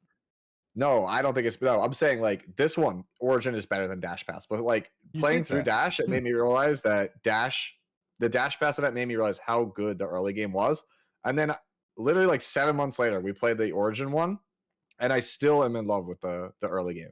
Like it's just so good now. It's so peak. Yeah, the new Politis skin. Yeah. Yep. So one of the things they do in this game, Mr. Pokey, is when they hold these World Cup tournaments, they let the winner of the tournaments pick who the unit is to get the next skin, and they let them have some input on it. And China has their own server, they have their own World Cup, and the guy that won the China World Cup wanted to see a new skin for Politis, and this is the one that he chose and designed. So we're getting a So how does it- Fox Shrine you- Politis. You get this skin from like Skystones, is it? Like you buy the pass. It'll have other stuff on it, but then also the like final reward thing when you buy the upgraded one for Skystones will be the skin. Yeah, So it's it's a a two- Tenebria pack, but like it's with Skystones. Yeah, it's a 2-tier Not epic pass. quite the same. It's like battle pass. 1,000 times worse than the Tenebria pack. Yes, okay, it's so much worse. But it's only 900 Skystones, and it's Yeah. probably the most worth thing to purchase in the game with Skystones, as far as like what you get out of it.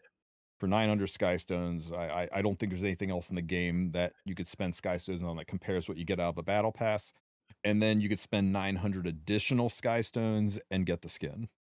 You gotta buy one to get the other. So technically, it's an 1800 Skystone skin, but it's only because it's an add-on to the end of the battle pass. So you gotta drop 900 on the battle pass, then you can choose to buy the skin. Mm-hmm. I see. Otherwise, you gotta wait like 6 to 9 months for the skin to drop into the skin shop, and you can buy it with skin tickets, which nobody does. Yep. Oh, so every single skin in the skin shop right now is like every single skin that has been released for the past 7 years. Eventually, they all land there with Yeah. one or two exceptions. There's like one or two very, very limited skins, like the Mercedes Archie skin and the new Tamarin skin. Those will never be in that shop. Yep. I see, That's I see. about it. That Tamarin skin, bro. Like, I like Oh my collecting God. things. I ain't paying $50 for garbage, dude. Like that skin was ass, bro. People Bro. asked for that skin a year previously, just like thinking it would be a normal battle pass skin. They're like, hey, we released it. It's like, it's not even that good, bro. Like, come on, $50? You're out of your mind. It'd be nice Yeah. if it was I mean, $50 would be crazy, but it'd be even more crazy. $110, because that's how much it actually costs. Because you had to buy $60 Oh, of other sorry. stuff for the privilege to buy the $50 skin. Y'all. Yeah, Yeah. sorry about that. Big mistake. I forgot. You know, even Nikkei has That's better price crazy. skins at $60. Yeah, I know. Nikkei has better, and that's outrageous. I did a whole video on this, Jetta. Actually, that same comparison. I was like, in Nikkei, I can buy a $60 gotcha skin and 2 battle pass skins, right, with the same money. And then the whole video is just me listing off things that you can spend for the same amount of money. You get 2 pairs of jeans. You can get a pair of Air Jordans. You can get 200 chicken nuggets at a fast Bro, food if you restaurant. depending on the country you For the live in, same you can price. just pay for rent for like months. Like it's insane. Like what is this pricing? It was the entire meme of our Discord is everything was valuized in Tama coins. Tama coin. Tama It's a coin. it's Like, a man, money- I got a new Switch for 0.3 Tama coins. let me pull it up. I'll send it. I'll put it in the side chat for you, dude. The Tama coin from earlier. I showed it to Loki, a member of my Discord, Greenhearted. He used the name change voucher, right? And what he did with it is he changed his name to Tamacoin, and when you buy the $110 skin, they give you a profile card that you can use, right? Here it is. I found it. Let me copy the image and I'll drop it so you guys can see. Where are you, Tristen? Where is your Discord so I can find it? I can't pull it up. I'll break the cameras. Yeah. This Put it in the side chat I here. thought I saw Where is somewhere it? in here. Doesn't the skin come out on maintenance, or does it come out May 1st? I'll DM it to you, Jonah. Not really I sure. got it. Small Gate needs to make more skins. I got it in my head that this comes out May 1st, but maybe people are saying May 1st. Smallgate has a really common trend of everyone saying, "Hey, you should do this. Hey, you should do this. Hey, you should do this." Like, for instance, you should make more skins, and then they go, "Fine, we'll do it." Sells it for $110. Everyone goes, "That's not what we wanted." They go, "Oh, so you don't like that? Well, then now we won't anymore." And it's like, bro, there it is. I put it in the side chat for you. Also, you said to make skins, we made you some, and then nobody bought it, so you must not really want the skins then. Yeah, it's like that's how it always feels. It's just like, really, dude? Like, there you go. If you haven't seen it in the side chat, dude. So he changed his name to Tamacoin, and then he used the $110 profile card to change his profile to like, if you're a broke boy, just say so. With the $110 profile card, just to flex on people because he has money. It's so funny. It's so disrespectful. Yeah, there's our Bitcoin. Oh my god, that's crazy. One Tamacoin. No, dude. Yeah, I don't know what they're doing with skins, but what about that character like Rinak? Yeah, Rinak is, speaking of May 1st, she is also coming out on May 1st.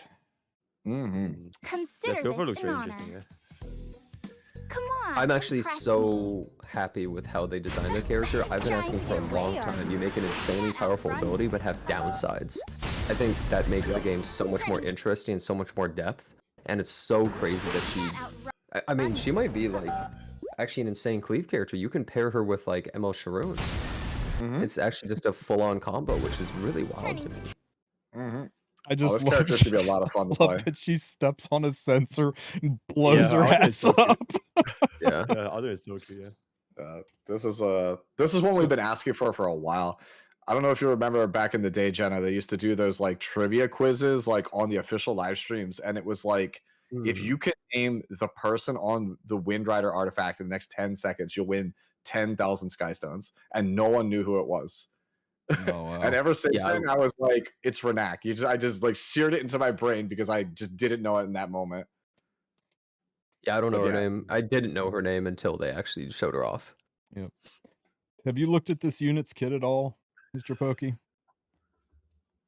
Something about like the buffs, two buffs, I can't remember, and then like she stuns and then she stuns herself. And she's wild. So she oh yeah, she's just super fast, yeah. Oh, she's so So fast. she is fragile as hell. Like she's the polar opposite of Arunca, right? She's got like no defense, lowest defense in the game, right, Sue? Yeah, it's not the lowest. 473 is the lowest, I believe. Almost 7 away from the lowest defense in the game, and very, very low health. But she is in a 3-way tie for the fastest unit in the game. There's just nobody faster that's not named Zeo, and that's cheating. And she's got no real other stats. It's all just about speed, and more speed on her. And she's got this neat skill called Pilfer that decreases the health of whoever she hits by 20% and their defense by 20%, and gives spoilers to her, which boosts her defense and health and attack by 20%, can stack up to 4 times. So it's like 80% attack boost. So she basically just makes everybody objectively weaker. They can't resist it. It's automatic. It ignores effect resistance. It just applies. There's nothing you can do to stop it. And it's an effect, not a debuff.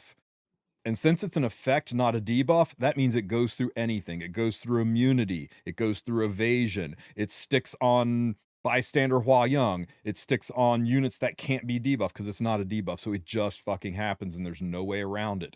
And the only way to get rid of it is to kill Rinak. Because even if the unit that has it dies and you bring that unit back to life, it's still wearing the goddamn Pilfer debuff on it. It just sticks around forever. So that's kind of neat, right? Yep. She uses uses Yasuo, bro. Also, you know, look at this. It's a 3-turn skill cooldown, but she gets an extra turn, so it's technically a 2-turn skill cooldown because she's immediately going to get an extra turn when she takes this. So she's going to cycle this fast and be able to spam this on lots of units because she's already fastest damn unit in the game with a 2-turn cooldown. But the one that caught everybody's eyes is her number 3 skill. It's clumsy finish. This is the animation one. Penetrates defense. It's 100% penetration. So she just ignores defense. So a lot of people are looking to this girl to kind of be the anti-Arunca savior, right? And it doesn't trigger a crit. So that's cutting the damage down by a third or more in most cases. But still, with 100% pen, that's still going to hit like a truck. Damage is proportional to her speed, which speed scaling in this game sucks. It's not really going to be that impactful, but it's a nice little something. Yeah. And then after attacks, it's going to dispel all buffs from herself. So she's going to strip herself, and then she's going to stun herself, and it ignores ER. So you can't even stack ER on her to keep her from stripping herself and stunning herself. But after she stuns herself and strips herself, it triggers 7,000 fixed damage on every enemy. That's 28,000 damage on every to the enemy team in batches of 7K. Yeah, this is gonna be a wild character. Yeah, I think it's so unusual. What Jenna is saying is absolutely right, though. No, I she like does not when need characters have pronounced strengths and weaknesses because it makes the game more interesting. Like, Mhm. as much as I like some of the certain characters that are out now, right?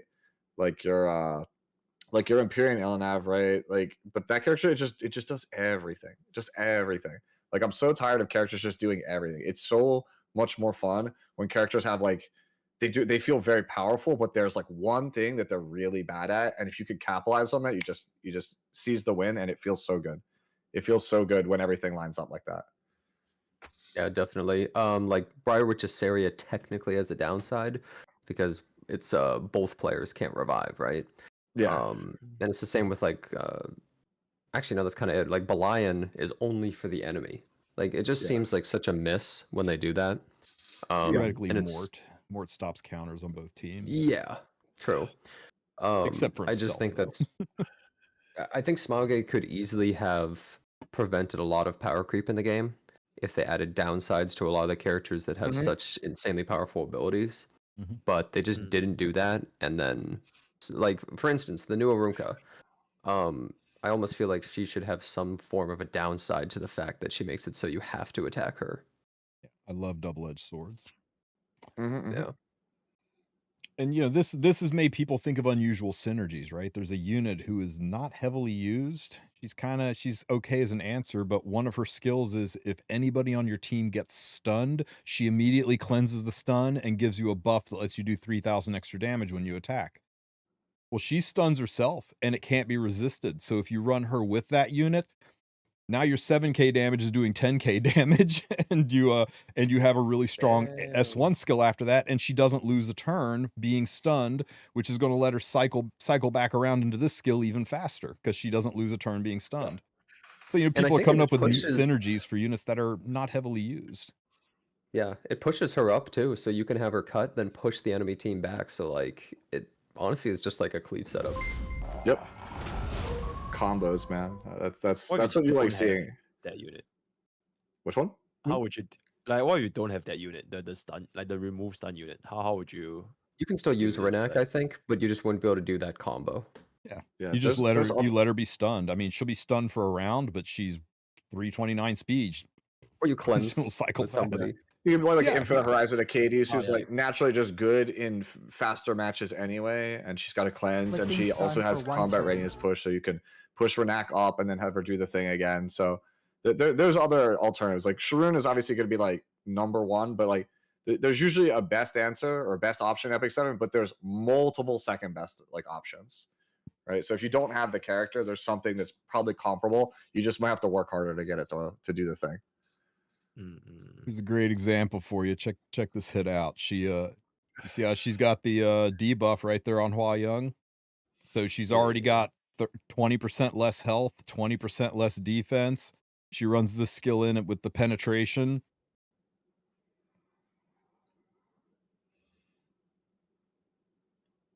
Does 8K damage. into her, Yeah. and then a 7k damage pop on top of it. Yeah, that's crazy how much damage it does, and that's with Aureus did It was- 8,000, yeah. so minus 20%. So it would have done actually about 11,000 right there because it was like so close to 9,000. Right, which and here's kills the pretty combo. much If you actually any let it Hua Ying go- in the game. If you watch the rest of the match, this is also the combo that we're talking about, right? So you pop with Renak, it procs Closure Charles, who pushes up, who then pushes Destina up, and then Destina cleanses the Renak, and then you're back in it. Right? Like the whole team is built around the Renak to take advantage of her disadvantage. Yeah, Mm-hmm. Yeah. Like that's so cool. he's Yeah, gonna she be does so really well. nasty. I do really like that we're dropping within a week of each other, like one of the most interesting, crazy aggro cleave units out there, on top of Arunka, who looks like a godsend for turn 2 players and slower players who don't want to get cleaved. So it usually we don't see that, right? Usually it's like, you know, cleavers are screaming, "Great, cleave is dead now," or turn 2 players are like, "Great, another cleave thing for us to lose to." It's rare that we just, you know, that both sides get to eat well. Yeah. Mm-mm. What do you think of this artifact? It's good on her, and maybe on BBK. I think some people were saying I guess, yeah, if you're running a non-ER BBK at the end of the turn and against you have like a Veronica debuff. or something. Oh, That's Grant actually Stealth, ooh. yeah. That's actually big brain. That's Galaxy brain. See, that's the stuff that you like to see, right? Like people used to play like Ancient Dragon's Legacy, which is Mort's artifact, on Lilius to counter like Lua, and that was its designed purpose. But Requiem Rwan is a character that resets all of your opponent's skills, but it can't crit. So if they play a Green Senya on the artifact, Green Senya, if you don't crit her, she uses a non-attack skill to counter, which procs it to counter. And like that's not the intended purpose. And when that happens, you're just like, wait, I just got Galaxy Brain. So like this on BBK versus Veronica, that's like Galaxy Brain moment if you get hit with that. People were saying it's undispellable. Veronica's stun? Or are they talking about something else? No, it should be I mean, the Pilfer's undispellable. Oh, maybe that's what they're talking about. Yeah, Sorry. they might even say that, but yeah, like that's actually Galaxy Brain. Like it's just like, oh, my BBK, you're trying to counter my BBK. Arunka's passive I'm on cannot this be artifact. dispelled either, yes. It can be buff blocked, but it can't be dispelled. Yeah. Somebody asked if Wind Rider would be good on her. So here's the problem, right? Is you do this attack and you kill something, and then Wind Rider procs and gives you increased attack for your next turn, and your next turn happens and nope, you were stunned. Yep, it's actually hilarious that Renak was first introduced to the player base on the artifact Wind Rider, and she has negative synergy with Wind Rider. It's so funny. Unless you are running a method to cleanse that stun before she takes her turn, you actually have anti synergy with Wind Rider because she'll be stunned on the round that she would have gotten the boosted attack from it. Oh, what's next on the docket here? Sue, I think you had some questions for Mr. Pokey since he is new. We've just been geeking out about RTA, and he's been very polite and smiling and nodding. And... now I'll be remembering this in the future. He's used to that in podcasts. Yeah. So I did watch like most of your E7 like impressions videos, but like that was kind of if I could interrupt and say top tier freaking video. That was really well put together. Video, dude. Oh shit! Thank you. Like it is when that conclusion, like like that warmed my heart. Where you're like, I regret nothing. I was like, dude, that is literally how I feel. Like I have given this game 7 years of my life, and even though Smilegate makes me so angry sometimes, I regret nothing. Like it is one of the most fun games I've ever played. And even though I sometimes hate the direction it takes, like I wouldn't be here if I didn't love it. But yeah, basically, I just wanted to to see like now. I mean, it's been a couple days since that video, but like, are your initial impressions like still the same, right? On like Epic 7, like how are you currently feeling like right now about the game? Like, what do you think are its greatest positives and like its greatest negatives? Yeah, sure. I think I'm currently level 69. I'm almost level 70 because I just like farmed the shit out of the carrot event. I think I have like what almost 20,000 energy from like that 3 days of like influence stamina stem. But Yeah. So far I've been trying to just clear the abyss. I try to play the labyrinth, the spider thingy. Oh, The Labyrinth. yeah, I don't the Queen Azimate or something. Yeah, that Queen was quite interesting. as a McAllis, Yeah, yeah, yeah. yeah. Then I A try to play the mouthful. Nightmare version, and I can't use those units because like those units get like removed. I'm like, oh shit. So how do I play this Nightmare You raid need if a I lot of units. Yeah, right, it's like right. So I super was late like, game content. You're trying to punch like above your weight a little bit here. yeah, I yeah, yeah. So recommend that you was start just with the normal one and then do the hell one. And once you Oh, can do the listen, yeah, hell yeah. Jen, one jump in consistently, and do you'll it be all. I already finished the normal one like, after the very for the last boss fight, and I tried to change the Nightmare rate. And I'm like, oh, the previous units that I used like Brig, Tama, they can't be used anymore. I'm like, oh shit, so I probably can't do the Nightmare thingy. Yeah, then I tried a little bit on like the Guild Wars. I tried like a little bit on the arena. I still haven't played RTA yet because I'm like, so scared because I have all the units, but I have no builds. Like I have the You're gonna Forum get Cecilia, destroyed, but like Valiant. you gotta Yeah, I learn. don't have That's the any thing. of them. People go in and then they get like folded like Yeah. laundry, right? Right. And they get so upset because but the thing is like nobody is good the first time at anything. This is actually like a pretty good segue because like it's like sort of like a parallel, right? But Jenna, in case like I don't know if you remember Jenna, but like you basically told me one day before I was a content creator, I said I thought I would want to be a content creator, but I didn't think I would be any good. And you literally said to me, dude, just do it. Like I'm just a guy that's sitting here yapping while I'm farming wyvern. Just start doing it. Like all even I if you would suck, do. just start. Yeah, even if you suck, just start doing it. And so I my content from like 4 years ago is ass, but like I just kept doing it over and over and over again until I got to where I'm at. And like that's the same thing I've done like through my whole life, right? If I'm trash at a game, I'm just gonna keep playing it until I finally like it clicks. Like once it clicks, I'm just like, oh, that's it. Like I did it. I spent like maybe 1,000 hours getting my ass kicked in Street Fighter or like League of Legends or something. But like finally it clicks and I'm like, oh, okay, I actually have this epiphany moment. And it's like that thing that happened to me, like this moment, I've seen all this stuff. I'm starting to realize, put it all together, and then it just works. And that's like the best feeling in games for me. So like, Yeah. don't Yeah, give yeah, up if you absolutely. lose. Absolutely, no. Yeah, yeah. I'm having like a lot of fun, like even getting to the process of RTA, like just building the teams, trying the arena. Like from arena, I will get like my chat to like backseat me. Like they will choose a team from those three to hit, and they'll tell me how to play those teams. But after ML Luna, it's like, oh, just sober ML Luna and just win. Just don't get hit with like Okay, the wait, high wait. on them. I have a question for you. I have a question for you, Pokey. Does Uh-huh. Epic 7 have more or better PvE than Honkai Star Rail? That was my next question. That was my next question. Oh, really? I want to know, if you Investigating. ignore PvP, how does it stack up? I think it has more content than HSR, but it might be also because I'm like so new to this game, so everything just feels like very fresh to me. Because like Abyss is like a one-time thing, right? And then like Labyrinth, after I clear all the old things, I don't think you can really go back. And like Expeditions and like the hunt stuff, the rifts. After I get used to it, I don't think it'll feel like as fresh anymore. But for now, everything feels very fresh. Then it's like Yeah. okay, yeah, it's a lot more fun than what I expect. Yeah, especially Abyss, because like, Abyss is like, oh, I need to learn the enemy units. I learn the team comps, the This is hard. counters, and actually read. Yeah. I Like, think I'm it at gets really difficult. 99, right before Ooh, 100. it's a- Yeah. Every Oh, you're right. You're right Ooh, there. boy. yeah, Yeah, I'm you're at right the I'm there. at the Yeah. Destina and Judge Kiss. Yeah. You're I almost tried a at little bit. Oh the my god. Bro, let I me know completely when you're gonna learned do her. Abyss 102. Dude, I would love to Ooh. sit in that call with you. Because if in case you don't know, Abyss 102 is like the level, like the one that everybody hates. I've had people rage quit the game. I've had people tell me I quit the game for 3 years because I couldn't beat this stupid fucking level. You know what's crazy? To be Abyss fair, it 102 used to is be way harder, but 102 is Sorry? responsible for one of the happiest moments of my life. I beat that floor. I took all the pillows I duct taped to the wall down because I kept throwing my phone.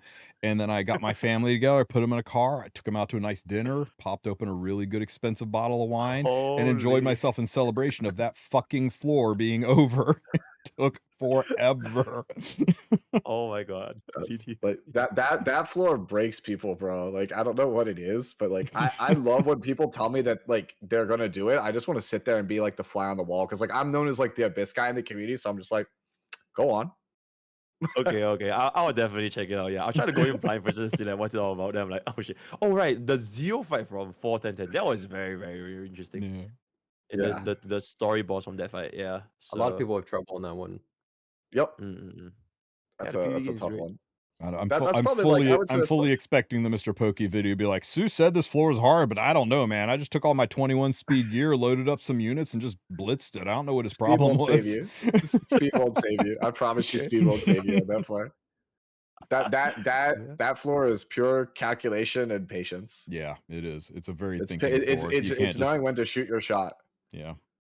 The episode 5 boss was very manageable. The hard steady one, right? I did it on my first try. I don't even know what I was really doing. Just like just slammed it. Yeah. I bet some fights earlier were harder. Like the Yolha one is one people always die on because the reflect stuff. They don't play around it. Oh Yep. yeah. And the Mort one. The don't Mort really one's another recall. sticky point. Yeah, the Mort one was very Mort, Zeo, and yeah, just Mort and Zeo mainly. Yeah. Dude, Yeah, the no, Mort one totally. is so funny too, because like if you play with the sound on, like that's like this epic boss music, and you're just getting your ass kicked, and you're just like, what is going on? It's so strong, yeah. In PvE and story. But I'm just chilling, having my time. I have like what 60,000 materials for the wyverns and everything. I haven't even crafted all the gears yet. Holy And like crap. it might be a little bit. Yeah. I have like 60,000 of the dragon, 40,000 of the banshee, 40,000 of the gold and everything. But like, I haven't crafted everything, and I still have like all these things to go through. So I'm like, just okay. I'm gonna slow down, then just taking my time. Yeah, that's pretty much It's it. 5,000 I've been- mats every single day you've been playing. Yeah. No, the power of hair and like all the thingies, they just give you like a lot of the boxes. Or I didn't even include the boxes. Like the unopened one box is like 200. Yeah, I didn't even open all the reforged. It's like 10 of those or 20 of those. It's like, yeah, a lot of materials. Yeah, I think like I've had the game on maintenance mode pretty much for a while, because I was just like kind of bored of it. But I've got a lot of renewed interest in the game, and I think I'm probably going to just do like a whole stream of just me crafting crap, and then I'm gonna have to refribbles my entire account because holy, like there's a lot of changes I gotta do. That's me tomorrow, dude. Crafting stream. Yippee. Yeah. Dude, hey, crafting stream is only one step up from a wyvern stream, really, which is only one step up from a maintenance screen. But Yeah. hey, it's you gotta do it. You gotta rebuild your account. Yep, Eventually, you're gonna do the RTA stream.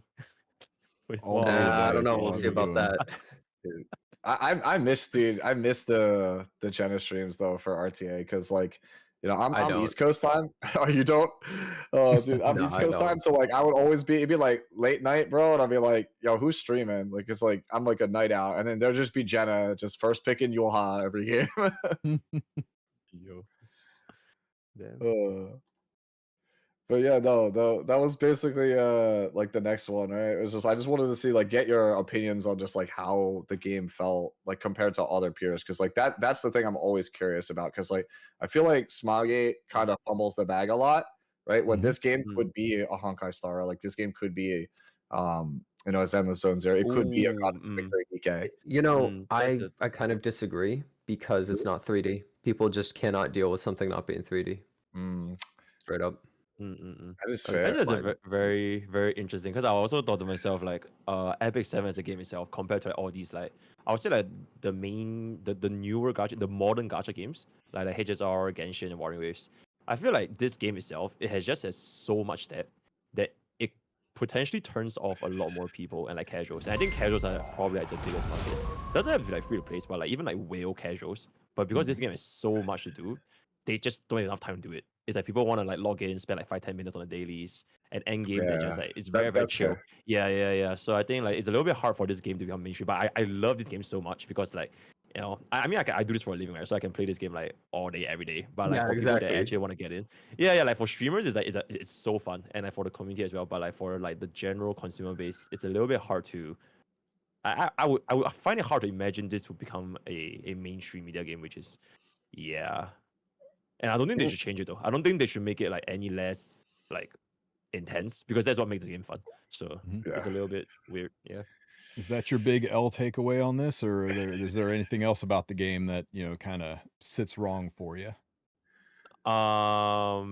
I Go on, don't talk like shit the about it. unencrypted What do you cost. hate? I can't believe my biggest drive is the unencrypted cost. I mean, I don't feel it now because I have like 1 month where it's free, but I cannot imagine costing gold to remove like builds and like Nobody equipment. Like, can. No In matter how many games you 2025, play. I know. that's crazy, right? So I'm like, yeah, next anniversary they're gonna remove it, then it's gonna be great. But I think that makes no sense at all. I think the Mythic summons. I mean, I went to hard pity them. Like, holy shit, that took like everything out of It me, feels and that's bad. only gonna happen Yep. like like once in my life. So the next Mythic summon, like for example, Aranka, I'm probably never gonna get her. Then like it would probably take quite a bit. Yeah, I We'll think. You'll see. one tap Maybe you'll her. be I got surprised. confidence. I think I'm gonna do a huge like galaxy summon stream, honestly, because I think I have like 140 pulls or something like that of Damn. galaxy, and so when Aruka comes out, I'm just gonna see like, hey, what if, right? That's fun. Thanks for the sub, Eridax. Appreciate you, buddy. Very nice. Yeah, I don't know. I think Tristan, I do you haven't. Go ahead. Sorry. I just want to say one last thing. Like, I haven't really gone to like the meta thing for like the RTA yet, because I think there's like a meta pick in arena. Is I see everybody running the goldfish, the afternoon soak flan, and like everybody's running like the. You can still get her. You can Imperial. still get her, man. You I'm can. not It's getting only her. $60. $60. Nope. $60. Nope. It's so Yeah, worth it. everyone It's is half a running the Tama same coin. team. Nah, Look, deals. Look, my the morals, my easiest moral content compass. ever is you buy enough to get the thing that lets you choose either a light or dark character where it selects 3 and then you pick one. That's perfect content for you. Of you Oh having to my pick one of those God. characters and buying it. I think it'd be Yeah, perfect. Yeah, I don't know. Yeah, but I'm just thinking it might be the similar case in like RTA where like everybody just runs the same unit and the same team. Then I feel like I probably would be like very frustrated if I don't have those units, which I definitely don't have. Then like, okay, then that would be rough. That's pretty much it. Okay. What about you, Jenna? I mean, you've stepped back far enough to get perspective. You've immersed yourself in some like other games and have done really well for yourself. Props on that, by the way. Thanks. You know, now from a from a you know, top down perspective, how are you feeling about Epic 7's advancement through the Origin update? Do you think it's got a bright future? Do you think they pulled the nose up, or are they still the same old problems, same rotted studs with a fresh coat of paint, or do you think it's really got legs now and they've turned a corner? I think it still has a lot of issues, but I mean, I think this update is amazing for new players because this is something I was actually saying for years is that the biggest problem with Epic 7 is that the early game is really good, but that like the really, really early game, but then the mid section connecting from the early to the end game was really bad. But I think that this new update basically completely fixes that. It's way like Mr. Pokey is already basically just about able to be jumping into RTA after 12 days of grinding, right? It used to take like people kinda would be crazy. stuck in limbo for like a couple months. They would be like, so what do I do now? Like I'm like the path isn't really giving me good guidance. I'm not really sure what I should do. But now no one's gonna have that question anymore. They can just immediately go, oh, now I understand. I got all my stuff set up and I can play RTA and do everything else. So I think they did a great job with that. But I think that years ago, this game lost a perfect opportunity to become way bigger than it was. I think the golden era of Epic 7 in terms of popularity was around when Lakari first started playing, which was around season like 4 or something like that. I think that time period had the community was at its absolute peak in terms of number of people, interaction, just all around popularity and chance to really grow. And I think they fumbled hard right around there, and it's hard to get another chance like that. And they have to compete with Honkai Star Rail now. So Yep. Yeah. and Ethereum Restart, which is coming Yeah, out. sounds very good. soon. Yeah. Yep. Oh yeah. Oh, Yeah, what are your thoughts on Etheria? Is it the E7 killer we all fear? I think it's actually a pretty solid game. I played in like a little tournament thing for it, and it's fun. It has some really unique and different things than Epic 7, and they straight up copied RTA, by the way, 1-to-1. There was zero difference. They even have the like ban slot protection. It has some cool things to it, and I like how the sets also feel kind of unique. They have way more sets, more of a Raid Shadow Legends kind of approach.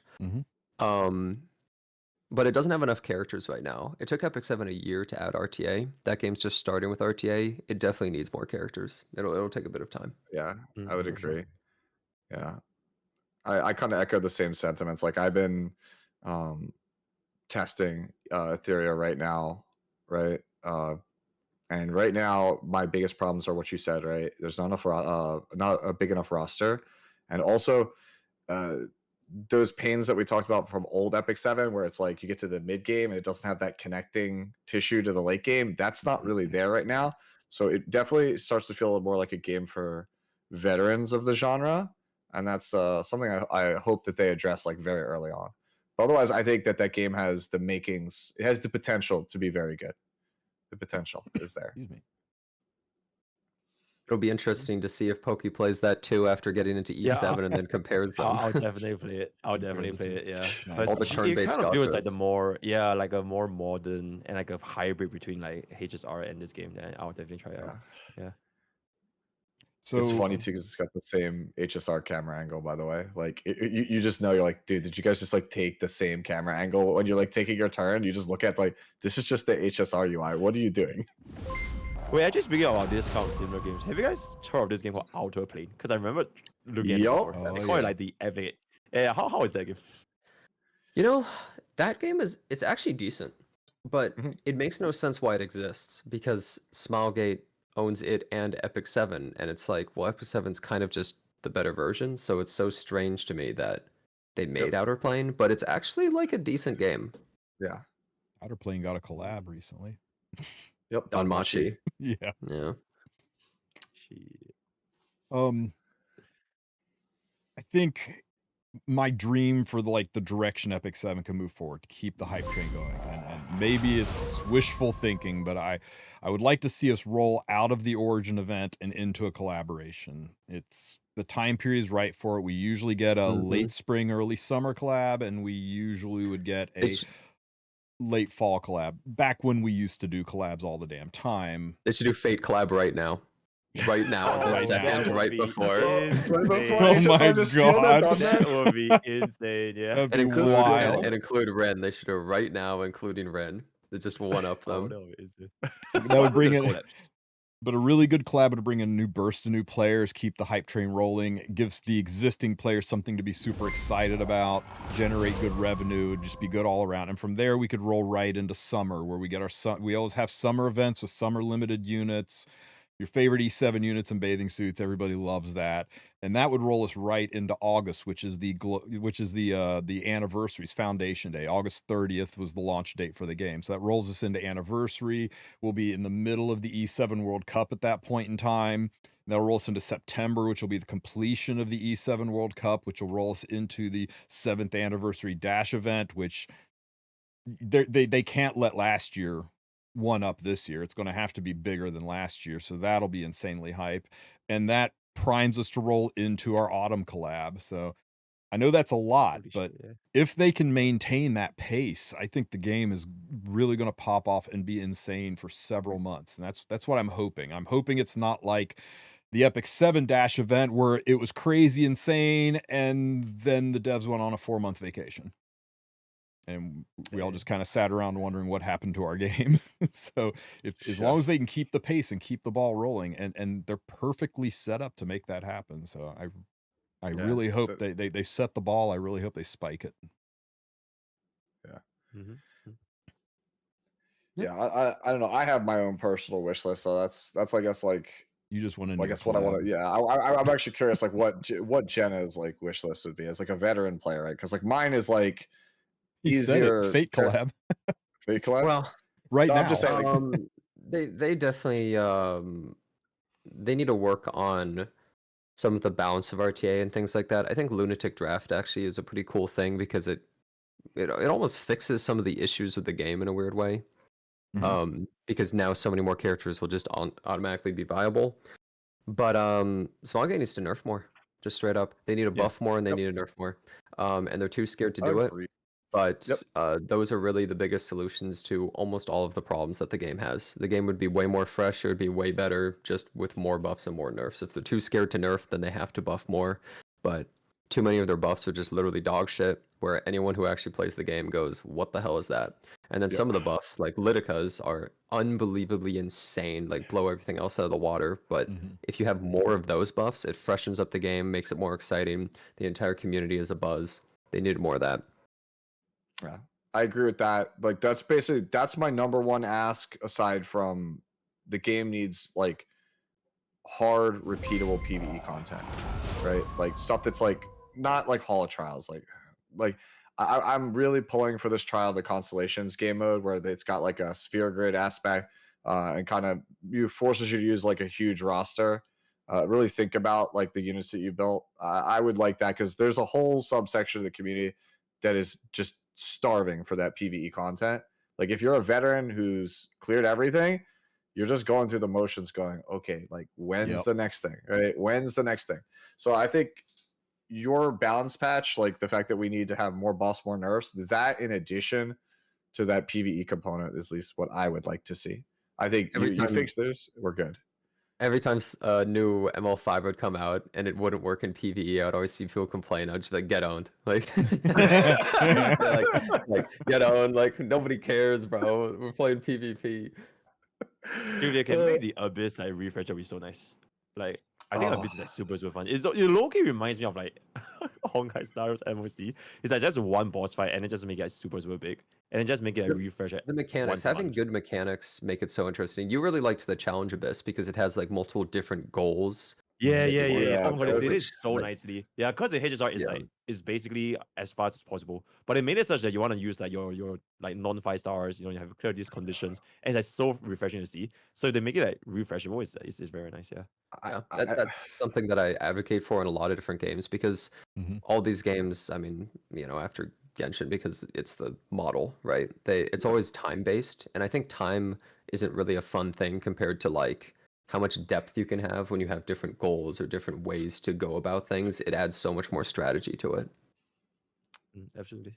It's actually an excellent segue. It's a little off topic from E7, but I was going to ask. I've been out of Wuwa since 1.0, and I hear y'all got some anniversary coming up.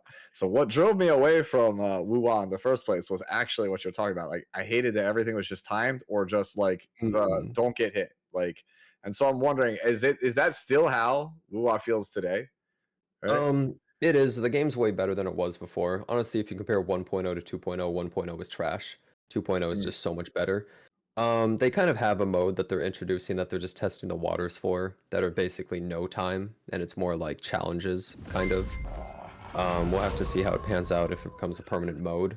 But yeah, the game as a whole is way better. There's just a ton of anniversary drama over like not good enough rewards and stuff. And I think it's so funny to me how people will be like, there's not enough rewards, and people will be like, you should be grateful towards this. And I'm like, brother, Epic 7's giving out like 1 trillion rewards. Like, look at like, I know nobody even knows games that aren't like, made by Hoyoverse or Wuthering Waves, but like, when you look at all these other games, you're like, brother, look at how much they're giving out. It's unbelievable. Yeah, Nikkei does a half anniversary, gives out so much. And all the players you always see just excited and happy, but then it feels like every time there's an anniversary for any of the big gachas, everyone's just pissed.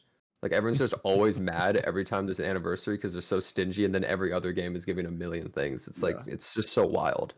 Yeah, that's how I feel. Like somebody pointed out in the chat, Dokkan Battle, Dragon Ball Z Dokkan Battle. That was one of my first gacha games. Any anniversary for that game is just insane. Like you get like 30 multis for free and like 6 selectors. Yeah. So it's just like that's what I thought was an anniversary, and then I would go to other games and it just would be like, oh, you'd get like, some gold and like 4 pieces of chicken and or whatever, and like that. I was like, okay, and that's it. Like, hello. It's not the same. Yeah. So I'll probably hit you up at some point because like everybody has been flooding my DMs with whatever this girl is, Zanny, whatever the character is, the new character that's coming. And I saw her and I was like, oh my god, oh no, she's my type. Oh no, is this how they get me? Is this how they suck me back in? So we'll see. We'll see. Well, anything you want to talk about next, or? Not really. I mean, the only other thing I had that I was looking at, I was just like, we kind of glossed over a little bit. I was just like wondering, as like it was, Pokey kind of already, I think, answered this question, but it was like, what can E7 do to kind of like capitalize on the success of like, like they have all these people coming in, and it's like, how can they get to be like a Wuthering Waves? How can they get to be like a Nikkei, right? Like how could they get to be mainstream? But like Pokey said, it's like the depth is scary. It's very, very scary, and I think it will scare away a lot of people and keep it out of the mainstream. But I'm always curious, like if they wanted to do that, what do you guys think would be the best path to do that? Mm, Mhm. I mean, here's how I see it. I Mhm. don't think that a game can be mainstream and amazing at the same time when it comes to these gotchas, because if it's for everybody, it usually sucks ass as a gotcha is kind of how I feel. Mm. Usually when you think about all these niche games that people love, and some names might come to your mind immediately when you think of that, like different for each person. A game that they love that is really niche that nobody really knows about. Mhm. It's almost like the more niche a game is, the better it is for players who like that type of thing. And so for a game like Epic 7, its complexity scares off players, but without that complexity, it would suck. And basically, Absolutely. like, That's actually it, true. it makes it so difficult. Like, how do you balance it so that people can get into it, but still keep that complexity? And I'm not really sure how that's possible. Yeah, like if you Maybe want it to can be cater done. to like like more players means that this game will have to like probably remove some of the things that will make it fun in the first place. Then that would Mm. basically not make the game what it's meant to be in the first place. Then Yeah. like you just sort of lose your identity, and then it's no Okay, longer Star just Rail. Epic 7. I guess it is. Yeah, sort of. Like Honkai Star probably just like like the Epic 7 is Honkai Star is dead, right? Yeah, so like he just took that concept. It's like a lot more casual friendly. There's a lot more depth, a lot less depth, yeah, right? But it's like Yeah. way more appealing to like the It's way casual player easier base to and a get lot. into. Yeah, Yeah. exactly. Which is and everybody loved it and like oh my god, everybody's playing it. So, but if they were to go to the other path, which is like basically like as much as Epic 7, I don't think it would be like anywhere close to the success, or especially like PvP in gacha games, because PvP in gacha games, like people say, oh, that's the most pay to win, most predatory thing ever, and it Yeah. would instantly turn so many people away. Yeah, But you're absolutely I, right. I really, really like it. And I don't know, because I played this game on Counter Site. Oh my god, I love Counter Site. Yep. It's the most fun PvP gacha I've ever had. I never really felt it was that predatory, because you actually have to like play it like properly, even as like a free to play Mhm. against that and stuff. So Oh, yeah. yeah, I always say this, but the people who complain about pay to win the most are usually the shittiest players who would never even be top 1,000, even if it was completely free to play with no pain. The people you see complain the most about pay to win are never the people that are actually good at any of these games, anyways. So, like, absolutely, I absolutely. can't even take it seriously, really. Yeah. Yeah. I will say this. For this game, I think that it's definitely at the top ladder. Like I mean, Jenna's been there, right? Like you played against the legend players. Like you kind of feel like you got outspent when you play some of these people, right? Like there's Some obviously some people, skill to it, but some people absolutely. It depends on the meta, I think. If it's like a speedy meta, then like, yeah, absolutely feels like that. But there are some times where it's just like you just did a really good draft, and the other guy got blasted, or they just drafted better than you. yep. And you're Yeah. like, oh, I lost. Like if I'd done this, I would have beaten that guy that spent way more than me. It's just I misdrafted right here. And the other player was just they played better and spent more money, but they definitely played better. Yeah. And if you look at some of the records, there are players that are not spending a bunch, and they're getting really high up, and really I don't think someone should go into the game and be like, well, if you can't be free to play and be rank 1 all the time, then the game's bad. It's like, you don't have to be rank 1 as a free to play all the time to make Yep. the game feel fun or fair. As long as you can compete and fight against these people, I really don't see the issue. And it feels good when you beat someone who spent like 500,000 Exactly. times you beat Oh, them. You're dude. just like, Yeah. damn, You, like I did really well you, right there. Yeah. you have No, nothing to lose. You have everything to gain. You Yeah, know, you lose. Okay, you lost a whale. You win. Oh my god, you won a whale. That's crazy. Right, yeah, exactly. yeah. the first time I beat Jinte, who was like this like super mega well dude, like I literally took a screenshot of it. I texted it to all my friends. I was like, no way, I did that. It's like it felt like I beat this like super mega boss. It You was like want a great Faker. feeling. The guy Yeah, won Faker. Yeah. yeah, it's basically Nothing what it wrong felt about like. it, though. Yeah, So everybody's praising Elifton in chat, saying he was free to play, second place in RTA, third place in RTA. Was he free to play, or was he just free to play during the climb? I can't remember, but I remember there was one guy placed Heard really he's high in completely free to RTA. play. He was completely free to play. It wasn't like he used That's what to I've spend a heard. lot and then stopped and went free to play. yeah. That's a, This was that's a wild achievement. There That is, can't be more The than rank I 2. could probably count the number of free to play legends on my hand and have fingers left over. And he's Yep. newer compared to a lot of people too. He's Mhm. not someone who's been playing since launch or something. Isn't it like he's been playing for 2 years and he had rank 2 free to play? He's Yep. the kind of guy that's going to freaking win the lunatic mode. Mr. Yeah. Pokey wishes he was him, but he spent $30. He can never do Nah, that. but Oh, Jen ruined. pointed a Ruined. gun to my face. I have I to wanted buy to it stop him from beating the now. Lifton, so Yeah. I But limited him. the second that's half of my ruined me. statement. Sorry, the second half of my statement there, and what I was trying to get to that is that if you're new to this game, if you're free to play, there's nothing stopping you from getting at least champion at World Arena. Like I truly believe that. Like if you actually like learn the game, learn the drafts, learn the matchups, build properly, draft smart, champion is I think achievable by Emperor is very basically. obtainable. I think Yeah. Emperor is so obtainable. Well, actually, only Yeah. 1,000 people can be Emperor, so not everyone can. But like, Yeah. everyone can Yeah, compete. yeah. You can touch it. I think anybody can touch Emperor. Free to play. Anybody I can can touch Emperor. Oh, very Anybody easy. can touch Emperor. Just a lure. Yeah. Yeah. Anyone who gets super into the game can very easily touch Emperor. And Emperor, I mean, there's only 1,000 slots, so not everyone can do it, but Yeah. everyone can be competitive for it easily. And that's what I think makes the game good. It's like it's so deep, it's so rich, it has so many cool characters, so many different play styles. Like as Chad was saying, like Lifton's just knowledge capping people, bro. Because like there's 300 characters in the game, right? And because of unequip costs, like people don't want to unequip their gear and then try other stuff. So there's like so much depth to this game that still is not explored. Yeah, Like that's what makes the game crazy to me. Like there's too many moving parts in this game for it to ever truly be solved, and that's Yeah. independent Actually, of no, patches. You mentioned the team building. I think that sort of brings into to one of the things why I don't think Epic 7 will be mainstream. Like for example, in Honkai Star Rail, the team building is very, very straightforward. You like run one sustain that can be ran like almost everybody, then like supports and then DPS. It's like almost the exact same formula minus like 10% difference. Like you just run Tribi or like run, yeah, it's almost the exact same team. But like Epic 7 it's so much more depth for like all these different teams in like RTA and Arena and like PvEs even. So yeah, I just think it's hard, but I like it. I like the diversity. Yeah. I think something that goes along with exactly what you're saying is since you started playing, there's been a bunch of HSR players who've been trying this game out as well.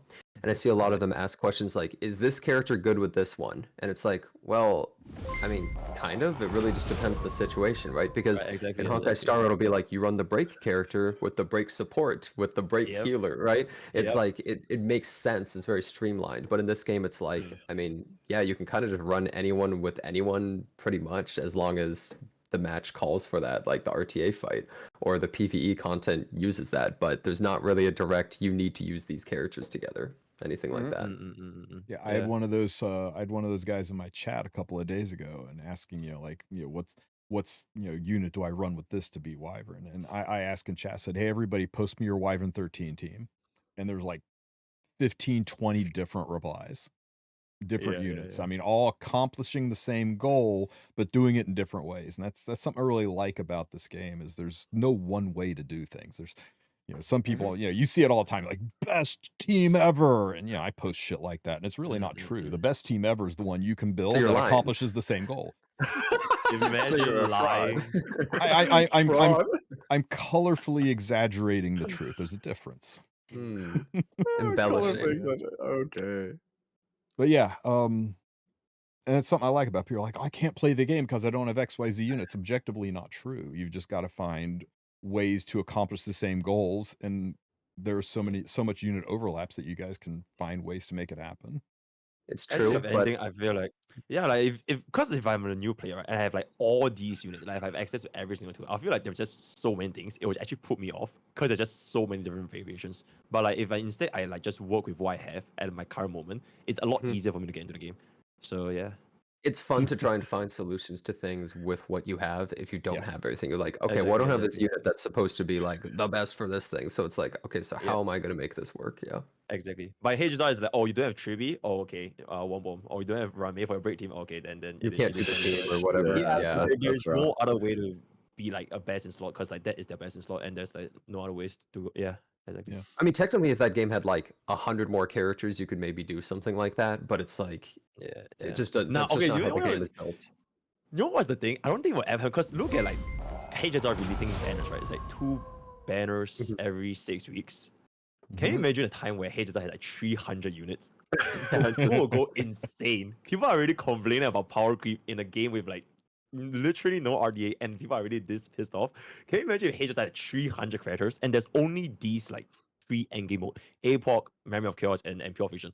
So like what? 95% of the entire roster is just like completely irrelevant because like the roster is just so limited that you have no ways to use these units.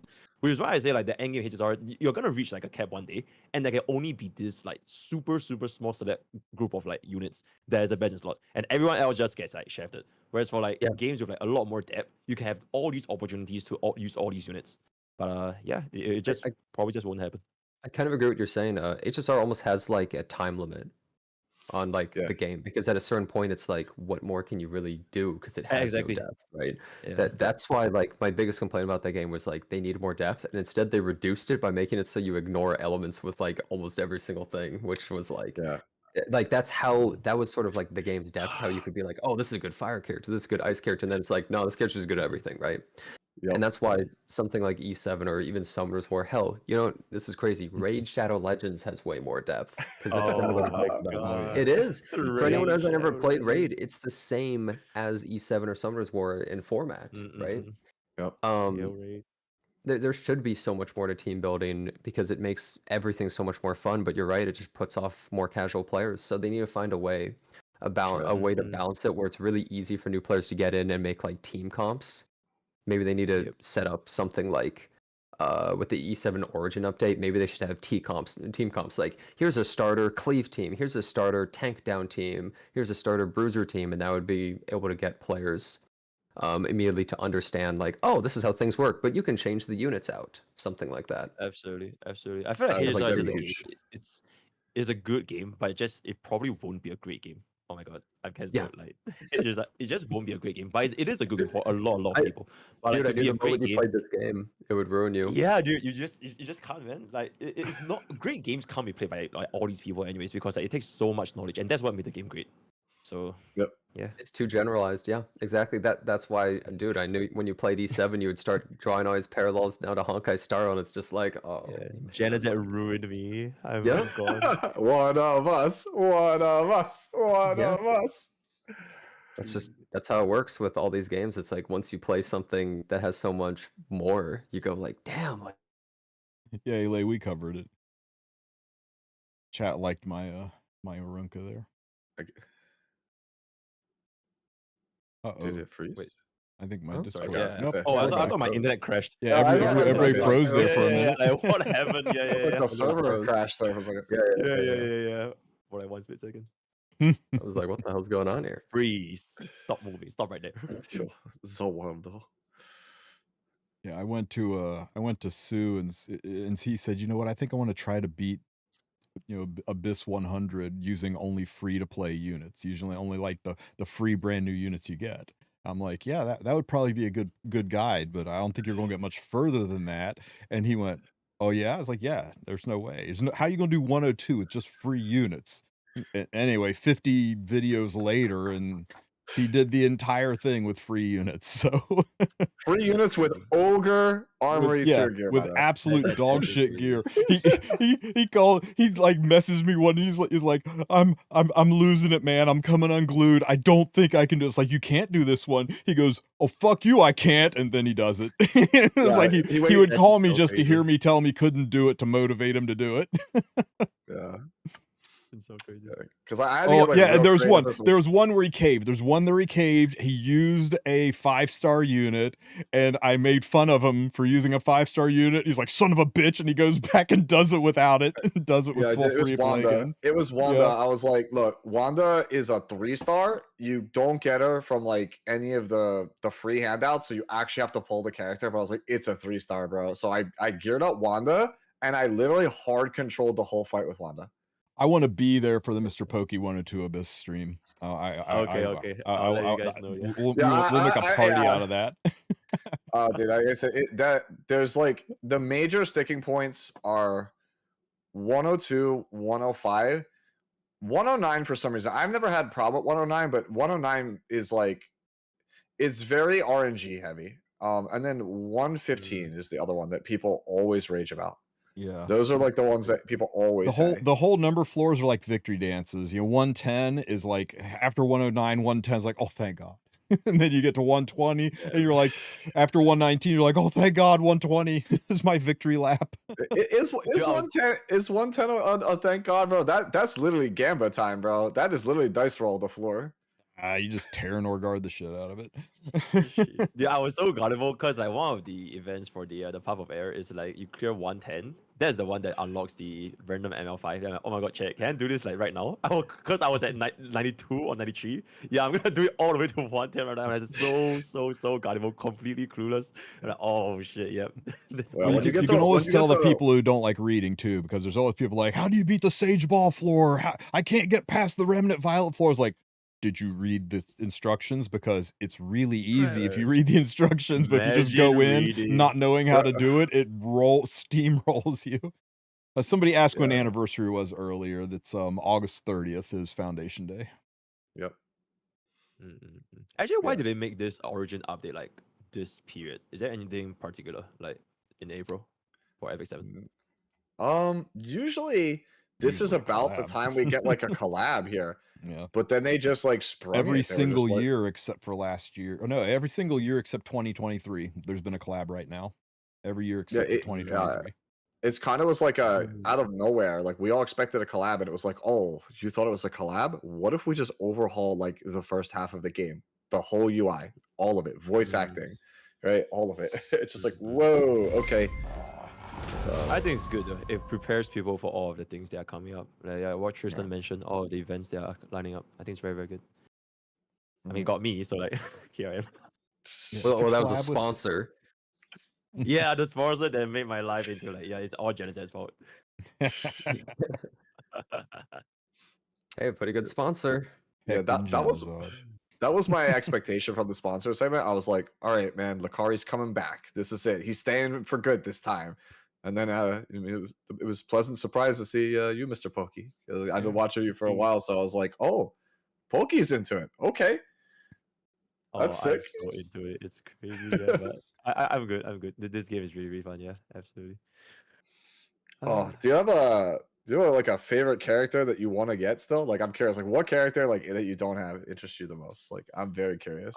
I mean, it was just ML Luna. I just wanted her so bad because holy shit, her design is just. Are you gonna buy the figure? Does he know about the figure? You can buy a statue of her. It comes out in August. Nah, okay, I'm good. I'm good. Nah. I'm not that. No Luna in the background. No Luna in the background for streams. Okay. It's okay. It's okay. But nah, man, I actually don't really. Oh, Lone Wolf Piera is pretty. I saw the animation from the Ultimate. Yeah, these two, but like, yeah, characters. But I'm good. I'm good for now. They gave us the dimensions on the Luna figurine, and then they gave us a scale saying it's designed to 1/5 scale, which let us like measure it out that Luna is like what she turned out to be like. She was like 6'11", 7'4". Yeah, she was. Like she's like NBA basketball player tall. It's like you would be able to stand under her boobs. That's exactly what Pokey wants. Oh my god. Yeah, like her like because she's a dragon, so like dragons are like larger than humans. So like she basically would be as tall as like the tallest basketball player in the NBA. Oh shit! Wait, how big is the figurine again? Let me find that in centimeters for you real fast. Oh, hold on a second. Oh, dude. Yeah. How much is this? 224 centimeters. Look at him. You got him. You got him. He's hooked. Oh shit. Okay, interesting. Yeah. Mental note. Mental note. Yeah, mental noted. Yeah. Noted. Interesting. 07 morals. All right, guys. We have got about 4 more hours of maintenance, and we're going to roll into the Arunca banners. I'll be on in the morning to do some summons. I assume you're just, since it's what, like around lunchtime where you live, Mr. Pokey, you're just going to stay up and go crazy on it? Nah, I'm going to go. I wish you luck, man. You'll one-tap her. You'll one-tap her. I have faith, man. She'll come home. Just believe. Just wake up and make the conscious decision to be lucky.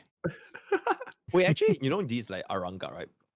So after her banner ends, when would be her next one?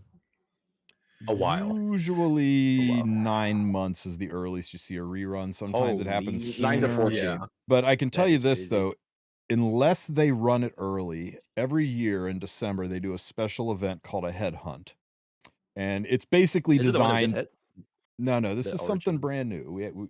They or something that you haven't experienced yet. But basically, with a headhunt, it's designed to get you to log into the game every single day across the holiday seasons when people's lives are chaotic and they forget to log in and then they stop playing. So it's designed to keep you in the game, right? And every single day that you log in, you get a chance to summon for an ML5 and have it appear on your advent calendar, kind of a thing.